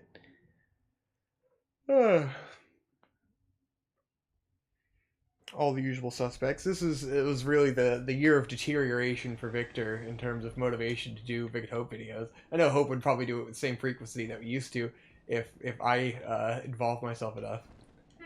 But you know, I'll just talk about how I've fallen off with doing Vic and Hope content, you know? Oh. Well, you've been busy. Yeah, but also lazy. Oh gosh, ouch. Well, you know. And as much laziness as there is busyness. Can I have water? Can I have the water? No. Yay. Oh man, I don't know if this is a total aside, but we got an air fryer from Marcus for Christmas. Yeah. And it's been pretty fucking bomb. I'm not gonna lie. I'm usually not one for like gimmick gimmick kitchen gadgets, but yeah. man, it's pretty great. Makes sweet potatoes like a motherfucker. Yeah, it's been very easy for potatoes. Taters. Taters. It's very and convenient. tomatoes. And you know, allegedly it's healthier because you're using less oil. Maybe. Yeah, allegedly. Allegedly. You know, it still asks you to put oil in there, so you're not using no oil. Yeah, but it's not sitting in the oil, I think is the logic. Either way, I mean, it makes some good ass sweet potatoes, so It's yummy. I ain't complaining. It's very yummy. It is very yummy. So, Victor, of your 3 choices, what was your favorite show of the year? Oh yeah, let's watch Vicar and Amelia first though. Gotta respect the queen. 3 live action shows? God. Well, only 3 that I felt like were worth talking there about. Was that awful Space Force show. Was that this year? I didn't watch that. I fell asleep. Fuck it up. Steve Carell, God, that show sucked. It got a 2nd season. Ugh, really? Yeah. I slept through that show, so I'm not qualified to comment. There's a new season of Curb Your Enthusiasm, but it's been pretty fucking mid. There she is! Yeah. Big dog. Vicar Amelia! Big spooky dog. We Big stand a queen! Yeah. She's spooky. Yeah. Look Spooky at dog. She's a big pretty doggy. Come on. Look at her. You do love long-nosed dog. Yeah. She's so cool. Oh, look at her antlers. She's She's a cool so ass cool. dog. Can I pet that dog? Get a pet dog! She's so neat. That's a good doggy. She's very difficult, is what she is. When you're not a professional speedrunner. Get good, scrub. Yup. Dead. Yeah, it does seem like this season of Curb Your Enthusiasm has been pretty, Yeah, it's probably over already. I don't know. Whatever. Disappointing. Larry David, it's time to stop. Leave the legacy behind. Hey, well, all legends, eventually. Yeah, anywho, I guess Midnight Mass probably wins. I think Midnight Mass. It could be recency bias, but also it's really fucking stuck with me, you know? Yeah, it's so perfect that it's hard to not say it's, you know. I don't know. It was great. I agree. I think in a weaker year, Brand New Cherry Flavor could have won. But damn, a fucking strong showing from Mike Flanagan. He killed it, man. You got my respect on this one because the show was fucking great. It's one of those like once in a career sort of auteur works where it's like I doubt this guy can top that again because it's such a. It's so deeply personal and like time masterpiece. spent into it is it's crazy. It's absolutely what you would consider a masterpiece. You know? Definitely. A legacy work, one might say. It's like if this is the only thing you got to make in your life, you would be satisfied as an artist. Definitely. And it's just like damn, like this is why streaming is great. Another limited series that's just like Yep. Open and shut, fucking fantastic. Just a beautiful work of art that exists now. Yep, it doesn't waste your time. It gets, it gets its point across. Yeah. It tells you everything it That's wants why to say to you. Always, one season shows will be fucking fantastic and blow everything out of the water because it's just an open and shut story that has a purpose in a destination and it gets there and it tells a concise story and I love it. I wish everything would be like 1 or 2 seasons long and not overstay its welcome. Yeah. It's also like a perfect version of what The Leftovers could have been. Definitely. Because That fucking Leftovers show, that just definitely sucked ass, went on way too long. Yeah. This had a lot of similar ideas to that, but actually executed really well. Because I hated that fucking show. People like that show. I hated that fucking show, man. It was so stupid. I mean, it was so bad it was good. Yeah. It's so up its own ass. So, like, this is a well-executed version of that. Definitely. Where it's like, it went to similar philosophical places and absurd places, but, like, really fucking good. Yeah. Great really characters. fucking on good story. point, focused on the point, didn't get distracted by dumb garbage. Yeah. And the main guy, the fucking priest, is just such a phenomenal performance the entire time. It's absolutely. Like, absolutely. And the character He's is just so developed. A likable character, even when he's doing things that probably aren't good. And it's just so perfectly realized. Because you can always tell his intentions are good. He wants to, like, help these people. He wants to offer them, what he sees as salvation. And he wants to let them make their own choice. Like, he doesn't want to bully them into it. He's the perfect Catholic, He's the perfect Catholic. It's good that they created this character that embodies everything that is good about religion, Yeah, like, absolutely. He perfectly embodies all the positive characteristics, but then he still is flawed corrupt. Because he's a person. Yeah. He has these flaws and he pushes the flaws down and that leads to his downfall, Right.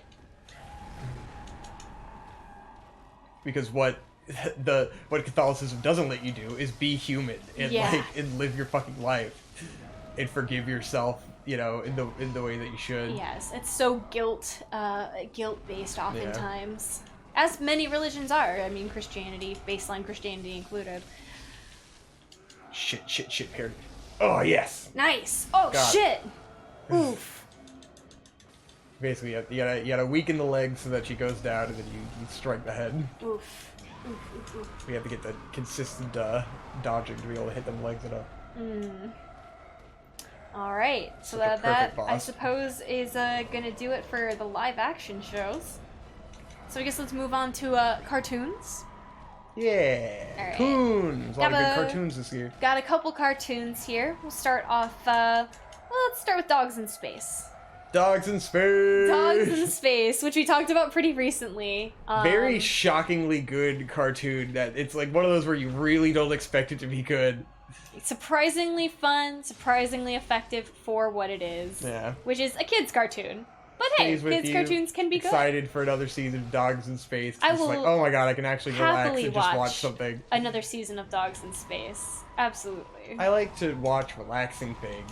Sometimes. Don't think that hard about. Sometimes I don't want to have existential nightmares when I'm watching shows. Yeah.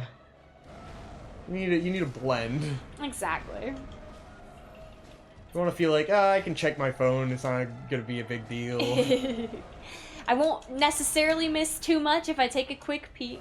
It's fine. I can answer a text. Blow through it in 2 nights. No worries. So yeah, Dogs in Space. Pretty good. Pretty good. Alright. We also talked about this fairly recently. Why did I do a Molotov cocktail? Centaur World. Centaur World.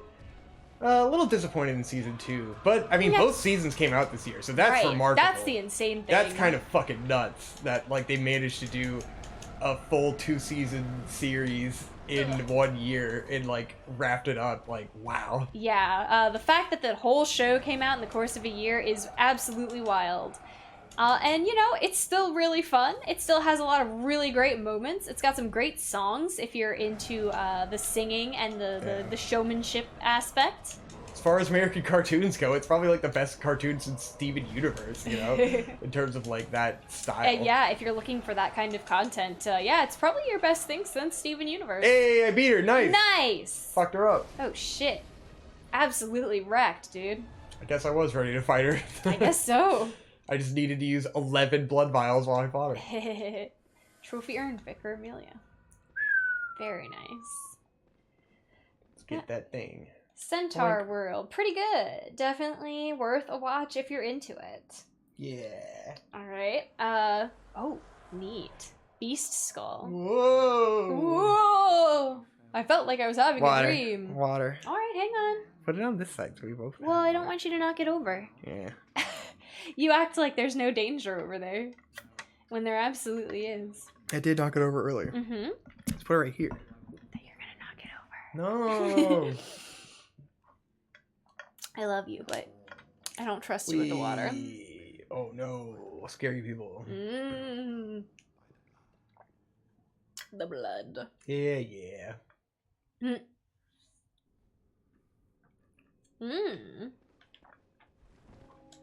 I would argue that Bloodborne is a sequel to Midnight Mass. Ah, yes, that makes sense.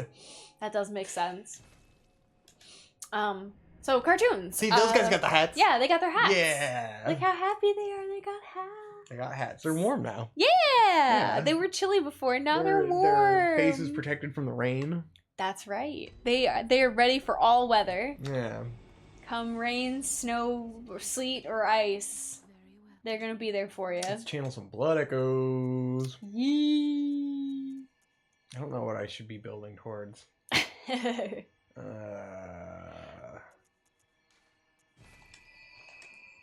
Anyway. Yep. Inside Job. Yeah, that was really good. Yeah, a fun little comedy show about Better than Rick and Morty. Conspiracy theory. Whoa.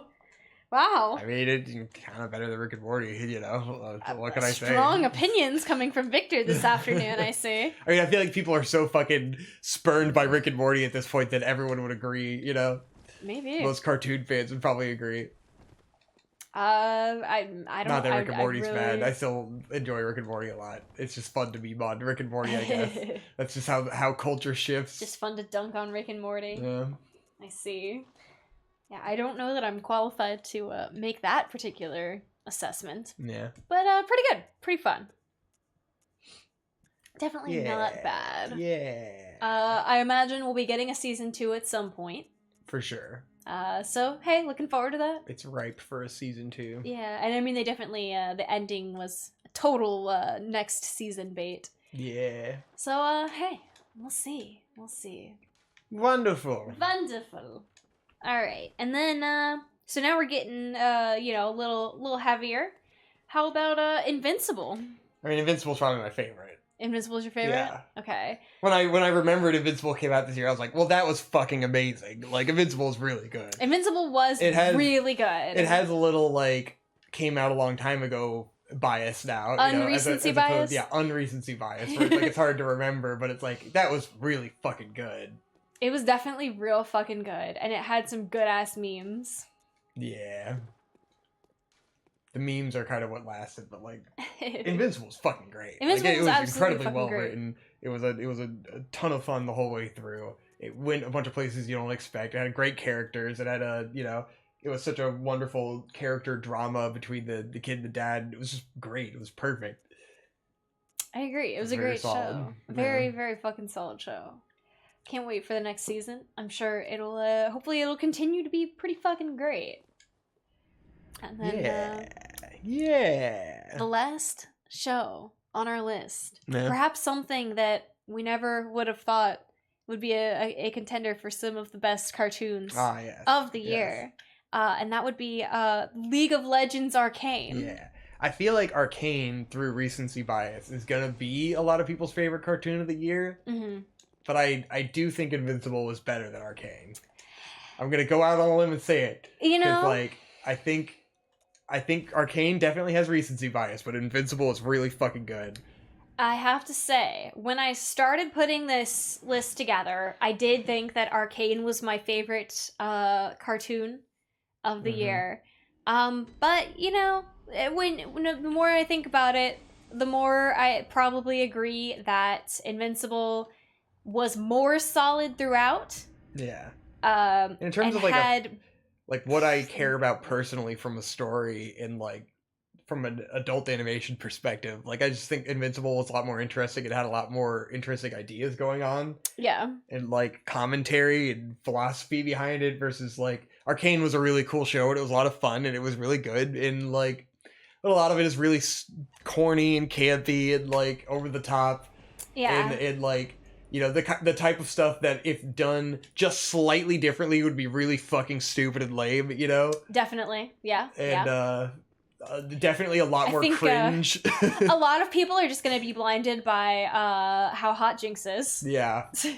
There was a lot of cringe in that show. I will say... A lot of edgy Chunibyo shit. The one thing that Arcane had that Invincible did not have that would put Invincible above it in my book is Imagine Dragons. Yes. God. There was no Imagine Dragons in Invincible, which is a big plus. Yeah. We've discussed our hatred of Imagine Dragons on this show probably many times. Big cringe points for all the Imagine Dragons. There was so much Imagine Dragons, like, that really does kind of hurt the show in a way. Like, I think Arcane deserves the hype, you know? I think it is really good. It is really not trying good. to say it's not amazing. Great. I'm just like, but remember how everyone felt with Invincible when that came out. It was a big deal. Everyone really loved it. It's just like, it's gonna get overshadowed by the recency bias. Because it already feels like forever ago when it came out, you know? Yeah, I agree. And you know, I think... Fuck. Arcane doesn't try to tackle a lot of the higher concept shit that Invincible does. So there is that, you know? I do think that does elevate Invincible to be the best cartoon that we watched this year. Arcane is definitely better animated. Oh yeah, Arcane is much prettier. Aesthetically more interesting for sure. Yeah. But and I mean, it doesn't have any reason to tackle higher philosophical concepts. It's a League of Legends show. Invincible hit different, man. It was great. It was it really blew some minds. Yeah. And it worked so much better than you expected to. And it was just a lot of fun. It really came out of nowhere and blasted some fucking dicks off. You're not wrong. People were fucking floored at the end of that first episode. In the end of the season. Like, the end of the season was insane. Fucking nuts. It was awesome. I was not floored by the end of the first episode because I already knew what was going to happen, but the end of the season, like, God. Just the way it all came together in the end was just fucking heavy. Truly brutal. Awesome. And just so unique from, like, they just pulled off that idea so fucking well, and it was like, finally someone did this right. Yeah, I agree. I do agree. Oh my fucking god, I hate this guy so much. He just shoots and shoots. He do be shooting. Jesus Christ. I got the stupid controller with the broken analog stick that randomly drifts. Oh, nice. But I don't want to swap it out because it'll take a bunch of time. Ah. I guess it won't really take a bunch of time, but I'll have to dust off the other controller. God forbid. Victor refuses to use dusty or grimy controllers. I know. All right, well, I think I've come to our last genre. Yeah. Which is anime. Yeah, anime is. Fucking gay. Straight from Japan. Bye, flan, dusty flan. This is my meme, guys. This is what I've been doing. Yeah. It's locked in my brain and it won't leave. Jesus. Come on, bitch. All right. Come around the corner, motherfucker.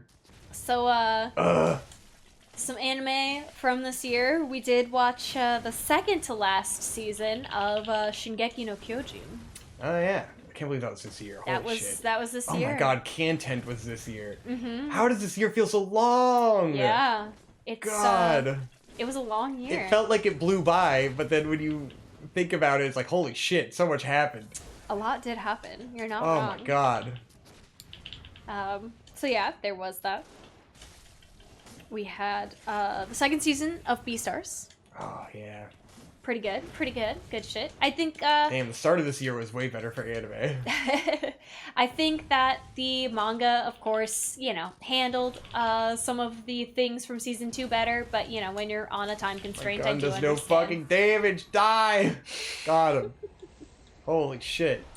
I'm gonna bring one up that I think you probably haven't thought about in a while. Yeah. High-Rise Invasion. Oh, I was wondering if that was this year. Yes, it was 2021. I figured it was last year. High-Rise Invasion is chef's kiss trash. So good. It's a good trash. Good trash. It's a excellent trash. trash. I wish, honestly. I wish fucking, what's it called, turned out that way. Platinum End. Platinum End. Yeah. I was hoping Platinum End would be like that, but Platinum really End did not become the highbrow trash that I wanted it to be. Platinum End is not good. Platinum End is pretty boring. It's very sad. To be completely honest, it has so much potential to be hilarious, and it just was boring. No, but High-Rise Invasion, pretty great. Just the right amount of camp and horny and dumb garbage. Yeah. It's obviously not the best thing we watched this year. Yeah. But damn, it was really entertaining. Yeah. Which I didn't expect at all, watching the first episode as a fucking lark. As a ha ha ha, let's watch the first episode of this. Nerd. And then we watched the whole thing. And it was really fun. And I enjoyed myself. Yep. So, there you go. Moving on here, I'm gonna talk about some stuff that Victor didn't watch. Oh. Sorry, yeah. Victor. No. But Odd Taxi. Yeah. Pretty great. Great fucking little show. Great little mystery show. Especially, coming out of nowhere, being real slice of life. Kind of slow. I could see it not being everybody's cup of tea, but I really enjoyed it for being a Get some water. Oh my god, okay, just ask. I want You're gonna Then I have to derail you. I'm gonna derail you. Let's leave it right there. You're putting it on wires. It's gonna fall over. Great little kind of foray away from the standard anime fare that we've been getting in recent years. So highly enjoyable. But I mean, everyone online has been singing the praises of Odd Taxi, so I don't think that's going to come as a surprise to most people in the anime community. The other show I watched this year, Wonder Egg Priority, which, despite absolutely falling on its ass for its ending, I still really enjoyed it. Yeah. It was a fucking gorgeous show for, most of the first 3/4. Hope has the balls to stand by something that she enjoyed part of the way. I mean, I especially without just shitting all over it mercilessly. Without watching the 12th episode that was released like 3 months after the first 11 because of production nightmare hell. I mean, this show tackled so much stuff that's gonna resonate with a lot of teenage girls. Even as an adult, watching this show put me back into the headspace of what it was like to be a teenage girl growing up and dealing with all of the stupid puberty issues that come with being a girl trying to figure out what you want from your life and who you want to be, and like just the relationship issues that stem from that as well. And like, to me, that was very emotionally resonant. So even if it absolutely fucked the ending, I think there's a lot of good in this show, and I think that it had a lot of really unique, insightful things to say that a lot of people could probably get a lot of emotional catharsis out of. I certainly did. So, despite fucking it up there at the end, it's absolutely a piece of art that is worth existing and worth looking into if it sounds like it's your kind of thing. I would advise not watching episode 12. Because it doesn't do anything for the story, in my opinion. And yeah, it flubs the ending, but that's okay, because getting there is still really, really great. Yeah. And that's okay. Sometimes that happens. How about the next? So we're getting back on things that we've both watched here. Godzilla Singular Point. Yeah. What do you think about Godzilla Singular Point, Victor? I've been feeling like I really need to watch it again, Because, there's certain things I really enjoyed about it, and other things that were just so, just blast by you, So many big concepts and stuff that it just, yeah, it didn't leave that much of a lasting impression in my head. And there were certain elements where, I thought they were gonna have a lot more Godzilla action than they had. And it's when you get there, you're like, okay, that's fine. but then like it makes you want to watch it again with different expectations, you know? Yeah, I think that's a fair assessment. Yeah. And then it's like it didn't stick with me very well, like I hoped it would. Yeah. There's a big Cthulhu guy in here. Can you see him? Nope. Where? No? You can't see him because because you're not your insight isn't high enough. Then yeah. Whoa, that's his arm going in and trying to grab you. Oh. Ugh, I don't feel good. Oh, I'm sorry, bud. All right, well, next show would be Osama Ranking, or Ranking of Kings. Yeah. I really like this show. Probably more than Victor. I think you did. It's not that I didn't like it. I liked it a lot, you know? I really enjoyed it. I thought it was really cute and wholesome, but also has that little twinge of political intrigue. And, I mean, the art style is just so fucking charming. Yeah, I do think it's really good, and I think it's going somewhere really good, and I think it will be, like, a great masterpiece kind of show. I'm just kind of, I want it to get there, you know? I just didn't get enough yet. I just, man, Boji and Kage are just such great characters, especially Boji. You can't help but fucking root for him. He's such a great little dude, and you're just like, yeah, I love this little dude. He just screams. It's like, I love him. He's so great. Yeah. He's very fucking pleasant. I enjoy it a lot. And then, of course, the final show rounding out our list here, Agretzko Season 4. Yay! Which may be recency bias, you know? Yeah, but I mean, Agretzko is always fucking great. Agretzko is always great. It was a great time. Of course, we blew through it in one night, as one does when a season of Agretzko comes out. Just too good to not watch all at once. It truly is, man. Each episode flows together so well. Yeah, you just can't stop. You gotta know what happens. Yeah. You gotta finish it out. So much emotional stakes. So good. So, Victor, all things considered here. Yeah. What's your anime of the year? It's really tough, you know? Because, like, even thinking back, you know, a while ago, like, fucking Attack on Titan was great. It was really good. It was a lot of fun. It's another one where it's like, I feel like, I'm waiting for the end, which I think is going to pop the fuck off, you know? Yeah, we can hope. But it was pretty fucking good. It was the best it ever was. Definitely. It really, really shockingly fantastic. But yeah, I mean, the recent stuff always gets you. I mean, I just love Agretzko so fucking much that it's like, it's kind of unfair because it's season 4 and it's just like, I'm always going to love Agretzko, you know? Yeah. Ranking of Kings was real good. I don't know. Can't Very choose. difficult. Beastars was a lot of fun. The ending of Beastars season 2 is so odd that it almost like reduces it a little bit for me. I don't know. But I mean, I still love Beastars a lot. I don't know. I really don't know. I feel like there's more. I feel like we watched more. We watched more, but I feel like they weren't good. The other things we watched didn't come anywhere close to the quality of these shows. For good or bad reasons. So obviously High Rise Invasion wasn't good, but it was good. What the fuck is the forest? I'm stumped on where I need to go. Was this the whole woods? Because later, much later, there's a swamp. Okay. Jeez. I'm not sure where to go. Huh. Where do I go? Maybe it is down there somewhere. It's just a branching path? Anywho, carry the show. Well, I'm asking you what your favorite anime was. I don't know. You have to choose. I don't know. Stakes are high, Victor. Everyone wants to know what your favorite anime was. You have to give the people what they want. It's Agretzko. Come on. Yeah, it's Agretzko. I love Agretzko so much. Yeah, that's fair. That's totally fair. It's just too much of a personal thing with like how much I relate to it.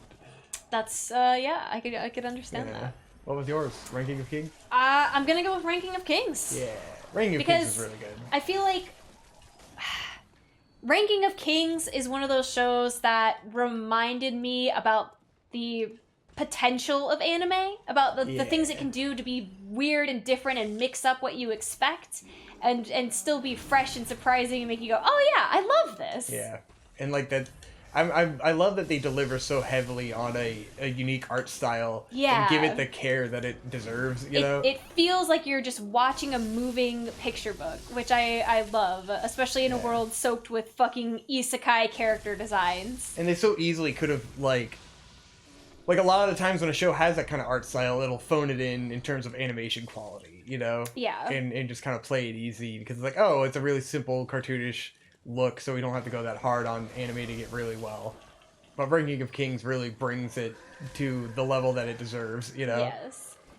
They really do. And they make you, you know, love each character. Each character has such a, like, they're not afraid to go weird with the character designs. Like how the queen has the really long, and like her son have the really long pointy noses, but they don't play it in a way where it's for laughs or whatever. It's like you still really love these characters and they're empathetic people, and it's just like, you know what? Good. Yes, make more shows where characters don't go with like the conventional attractive norms, but make them good people who you love and you understand their motivations. I think part of that is intentional on the way that, like, a lot of the show has to do with, like, setting up an expectation and then subverting the expectation. Or, like, setting up a character trope and then developing them beyond that so that you understand who they are. Like, with the queen, where it's like, she has the pointy nose because she is a stuck-up bitch queen. And, like, that's how they present her to you at first. They only give you that one perspective. And then they eventually flesh it out to the point where it's like, okay, we understand who she is. Yeah. But it's like with a lot of the character designs, they give you an expectation and then they subvert it, you know? Yeah. There's a continuing theme of that. I enjoy that a lot. Definitely. I think it's got a lot of potential. I'm really excited for the second core. I think if it hadn't come out, I probably would have chosen Agretzko as well. The guy behind the door was dead. Oh no! Already dead. Already dead. Yeah, Ranking of Kings is great. I'm not giving it enough credit, and I feel like I want to watch it again to... It's just one of those shows gotta get the that meat, the meat made me excited to watch the next episode, which is very rare for me as an adult. It's like, you know, you don't feel that with fucking Platinum End. You're not like, man, I can't wait to see what happens next. Platinum End was really bad. Platinum End fucking sucks. It's very bad. It's very disappointing. Yeah, ball dropped for sure, but oh well. Because, like, I enjoy that writing team, like, just kind of going balls out on an idea, you know, just going like, fuck it, let's just do some crazy shit, but it doesn't go to that extra mile to really, like, deliver on that that potential of just, like, going balls out insanity, you know? Yeah. Like, certain things I found really hilarious and interesting, like the fucking, you know, the girl who's, like, raping other girls, you know, it's like, that was really interesting and ridiculous and insane, you know? It's stupid, but, like, stupid fun. Yeah. like camp. I just didn't care. Camp, yeah. Yeah. And I enjoy those elements, but then so much of the conflict in the show is just like dudes floating, doing fuck nothing, and overthinking very simple problems. Definitely. And not solving problems in interesting ways. Or in ways where it's a total ass pull. Yeah. Some of the ass pulls are fine, because it's like they set up the character where it's like his idea is that he's so contrary and stuck to his own beliefs that he will pull things out of his ass and find creative solutions that involve just, like, blunt force creativity that no one would imagine. Like, when he finds out he can deflect, like, he finds out he can deflect diamonds with his own diamond. Oh, yeah, the and it's arrows. Like, he only came to that conclusion because of his brash nature and, like, and finding, he decided to finding try that solution and, like, and then it becomes a new mechanic that you have to consider, but no one would have figured that out if they played it too safe, you know? And, like, that's an interesting element of the character. It was used in a good direction there, but so much other stuff is done so fucking poorly that it doesn't matter when it does things well, you know? Yeah. That's a problem. Or when it has an interesting idea. Everything else is a little too boring and underdeveloped. Yeah. So I can enjoy a shonen element where it's like there's, you know, some Gundam series dive into that territory where it's like he's so stubborn and set in his life philosophy of, like, not killing anyone that it leads to unnecessary conflict but that unnecessary conflict breeds better outcomes where it's like the more simple solution would have led to, like, an inferior outcome where someone might have died or been sacrificed or whatever. Right. And, like, that can be done really well, but it's not being done very well, you know? Yeah. Unfortunately. Yeah. Oh well. What are you gonna do? Alright, how many more things we gotta do? Because That I'm was starting it. to... Okay. That was the last category. I feel like I'm physically deteriorating and I need to pee again, so I'm like, sorry, bud. Even though my back patches kicked in. Mm-hmm. It didn't kick in for like an hour and a half. It was just doing nothing until we sat down, and then it started really kicking into high gear. Well, I'm glad it's helping you now. Okay, I'm gonna go back. I'm gonna spend my souls, and then we'll call it a day. All right, cool. Not sure if there's a bonfire down here. Well, I hope that you guys enjoyed this extremely rambly, very long episode of Vic and Hope, wherein we discussed the best things that we found in 2021, like 10 days into the new year. Yay! Do I have like a go back with my souls, go back to the bonfire thing? Do you? There's one that sacrifices everything. This is gonna be close to 3 hours. Hot damn. Yeah, I mean, give people a long one, you know. We really people like long content. I suppose the long con. Yeah. Yeah. You know, they could watch it over the course of multiple days. Yeah. And just have it in the when background. you wake up in the morning and you're having your coffee, have 30 minutes. You know. When I wake up, yeah, you know I'm gonna be the man who watches Vic and Hope. When I go out. Man, you know I'm gonna be the man who watches Vic and Hope. And I would watch that Vic and Hope. And I would watch some Vic and Hope. Just to be the man who watched the Vic and Hope. I'm watching Vic and Hope. Da da da. Da da da. Da da da da da da da da. Very nice. Through the fire. Mm-hmm. I love that you're covered in blood. And it's going back to the bonfire. The bonfire. Where am I going? The labyrinth. Where are you going? Back to the church. Okay. Take me to church. Take I me live to on an church. island. South of France. Oh, yeah? I was living in France and I did a little dance. Living in France. Stop. Won't you take me to France? Take me to France. Stop. Dumb. Alright, let's spend some souls. But yeah, you guys let us know. Did we miss anything? Did we not watch any fucking top tier supreme media this year? Let us know.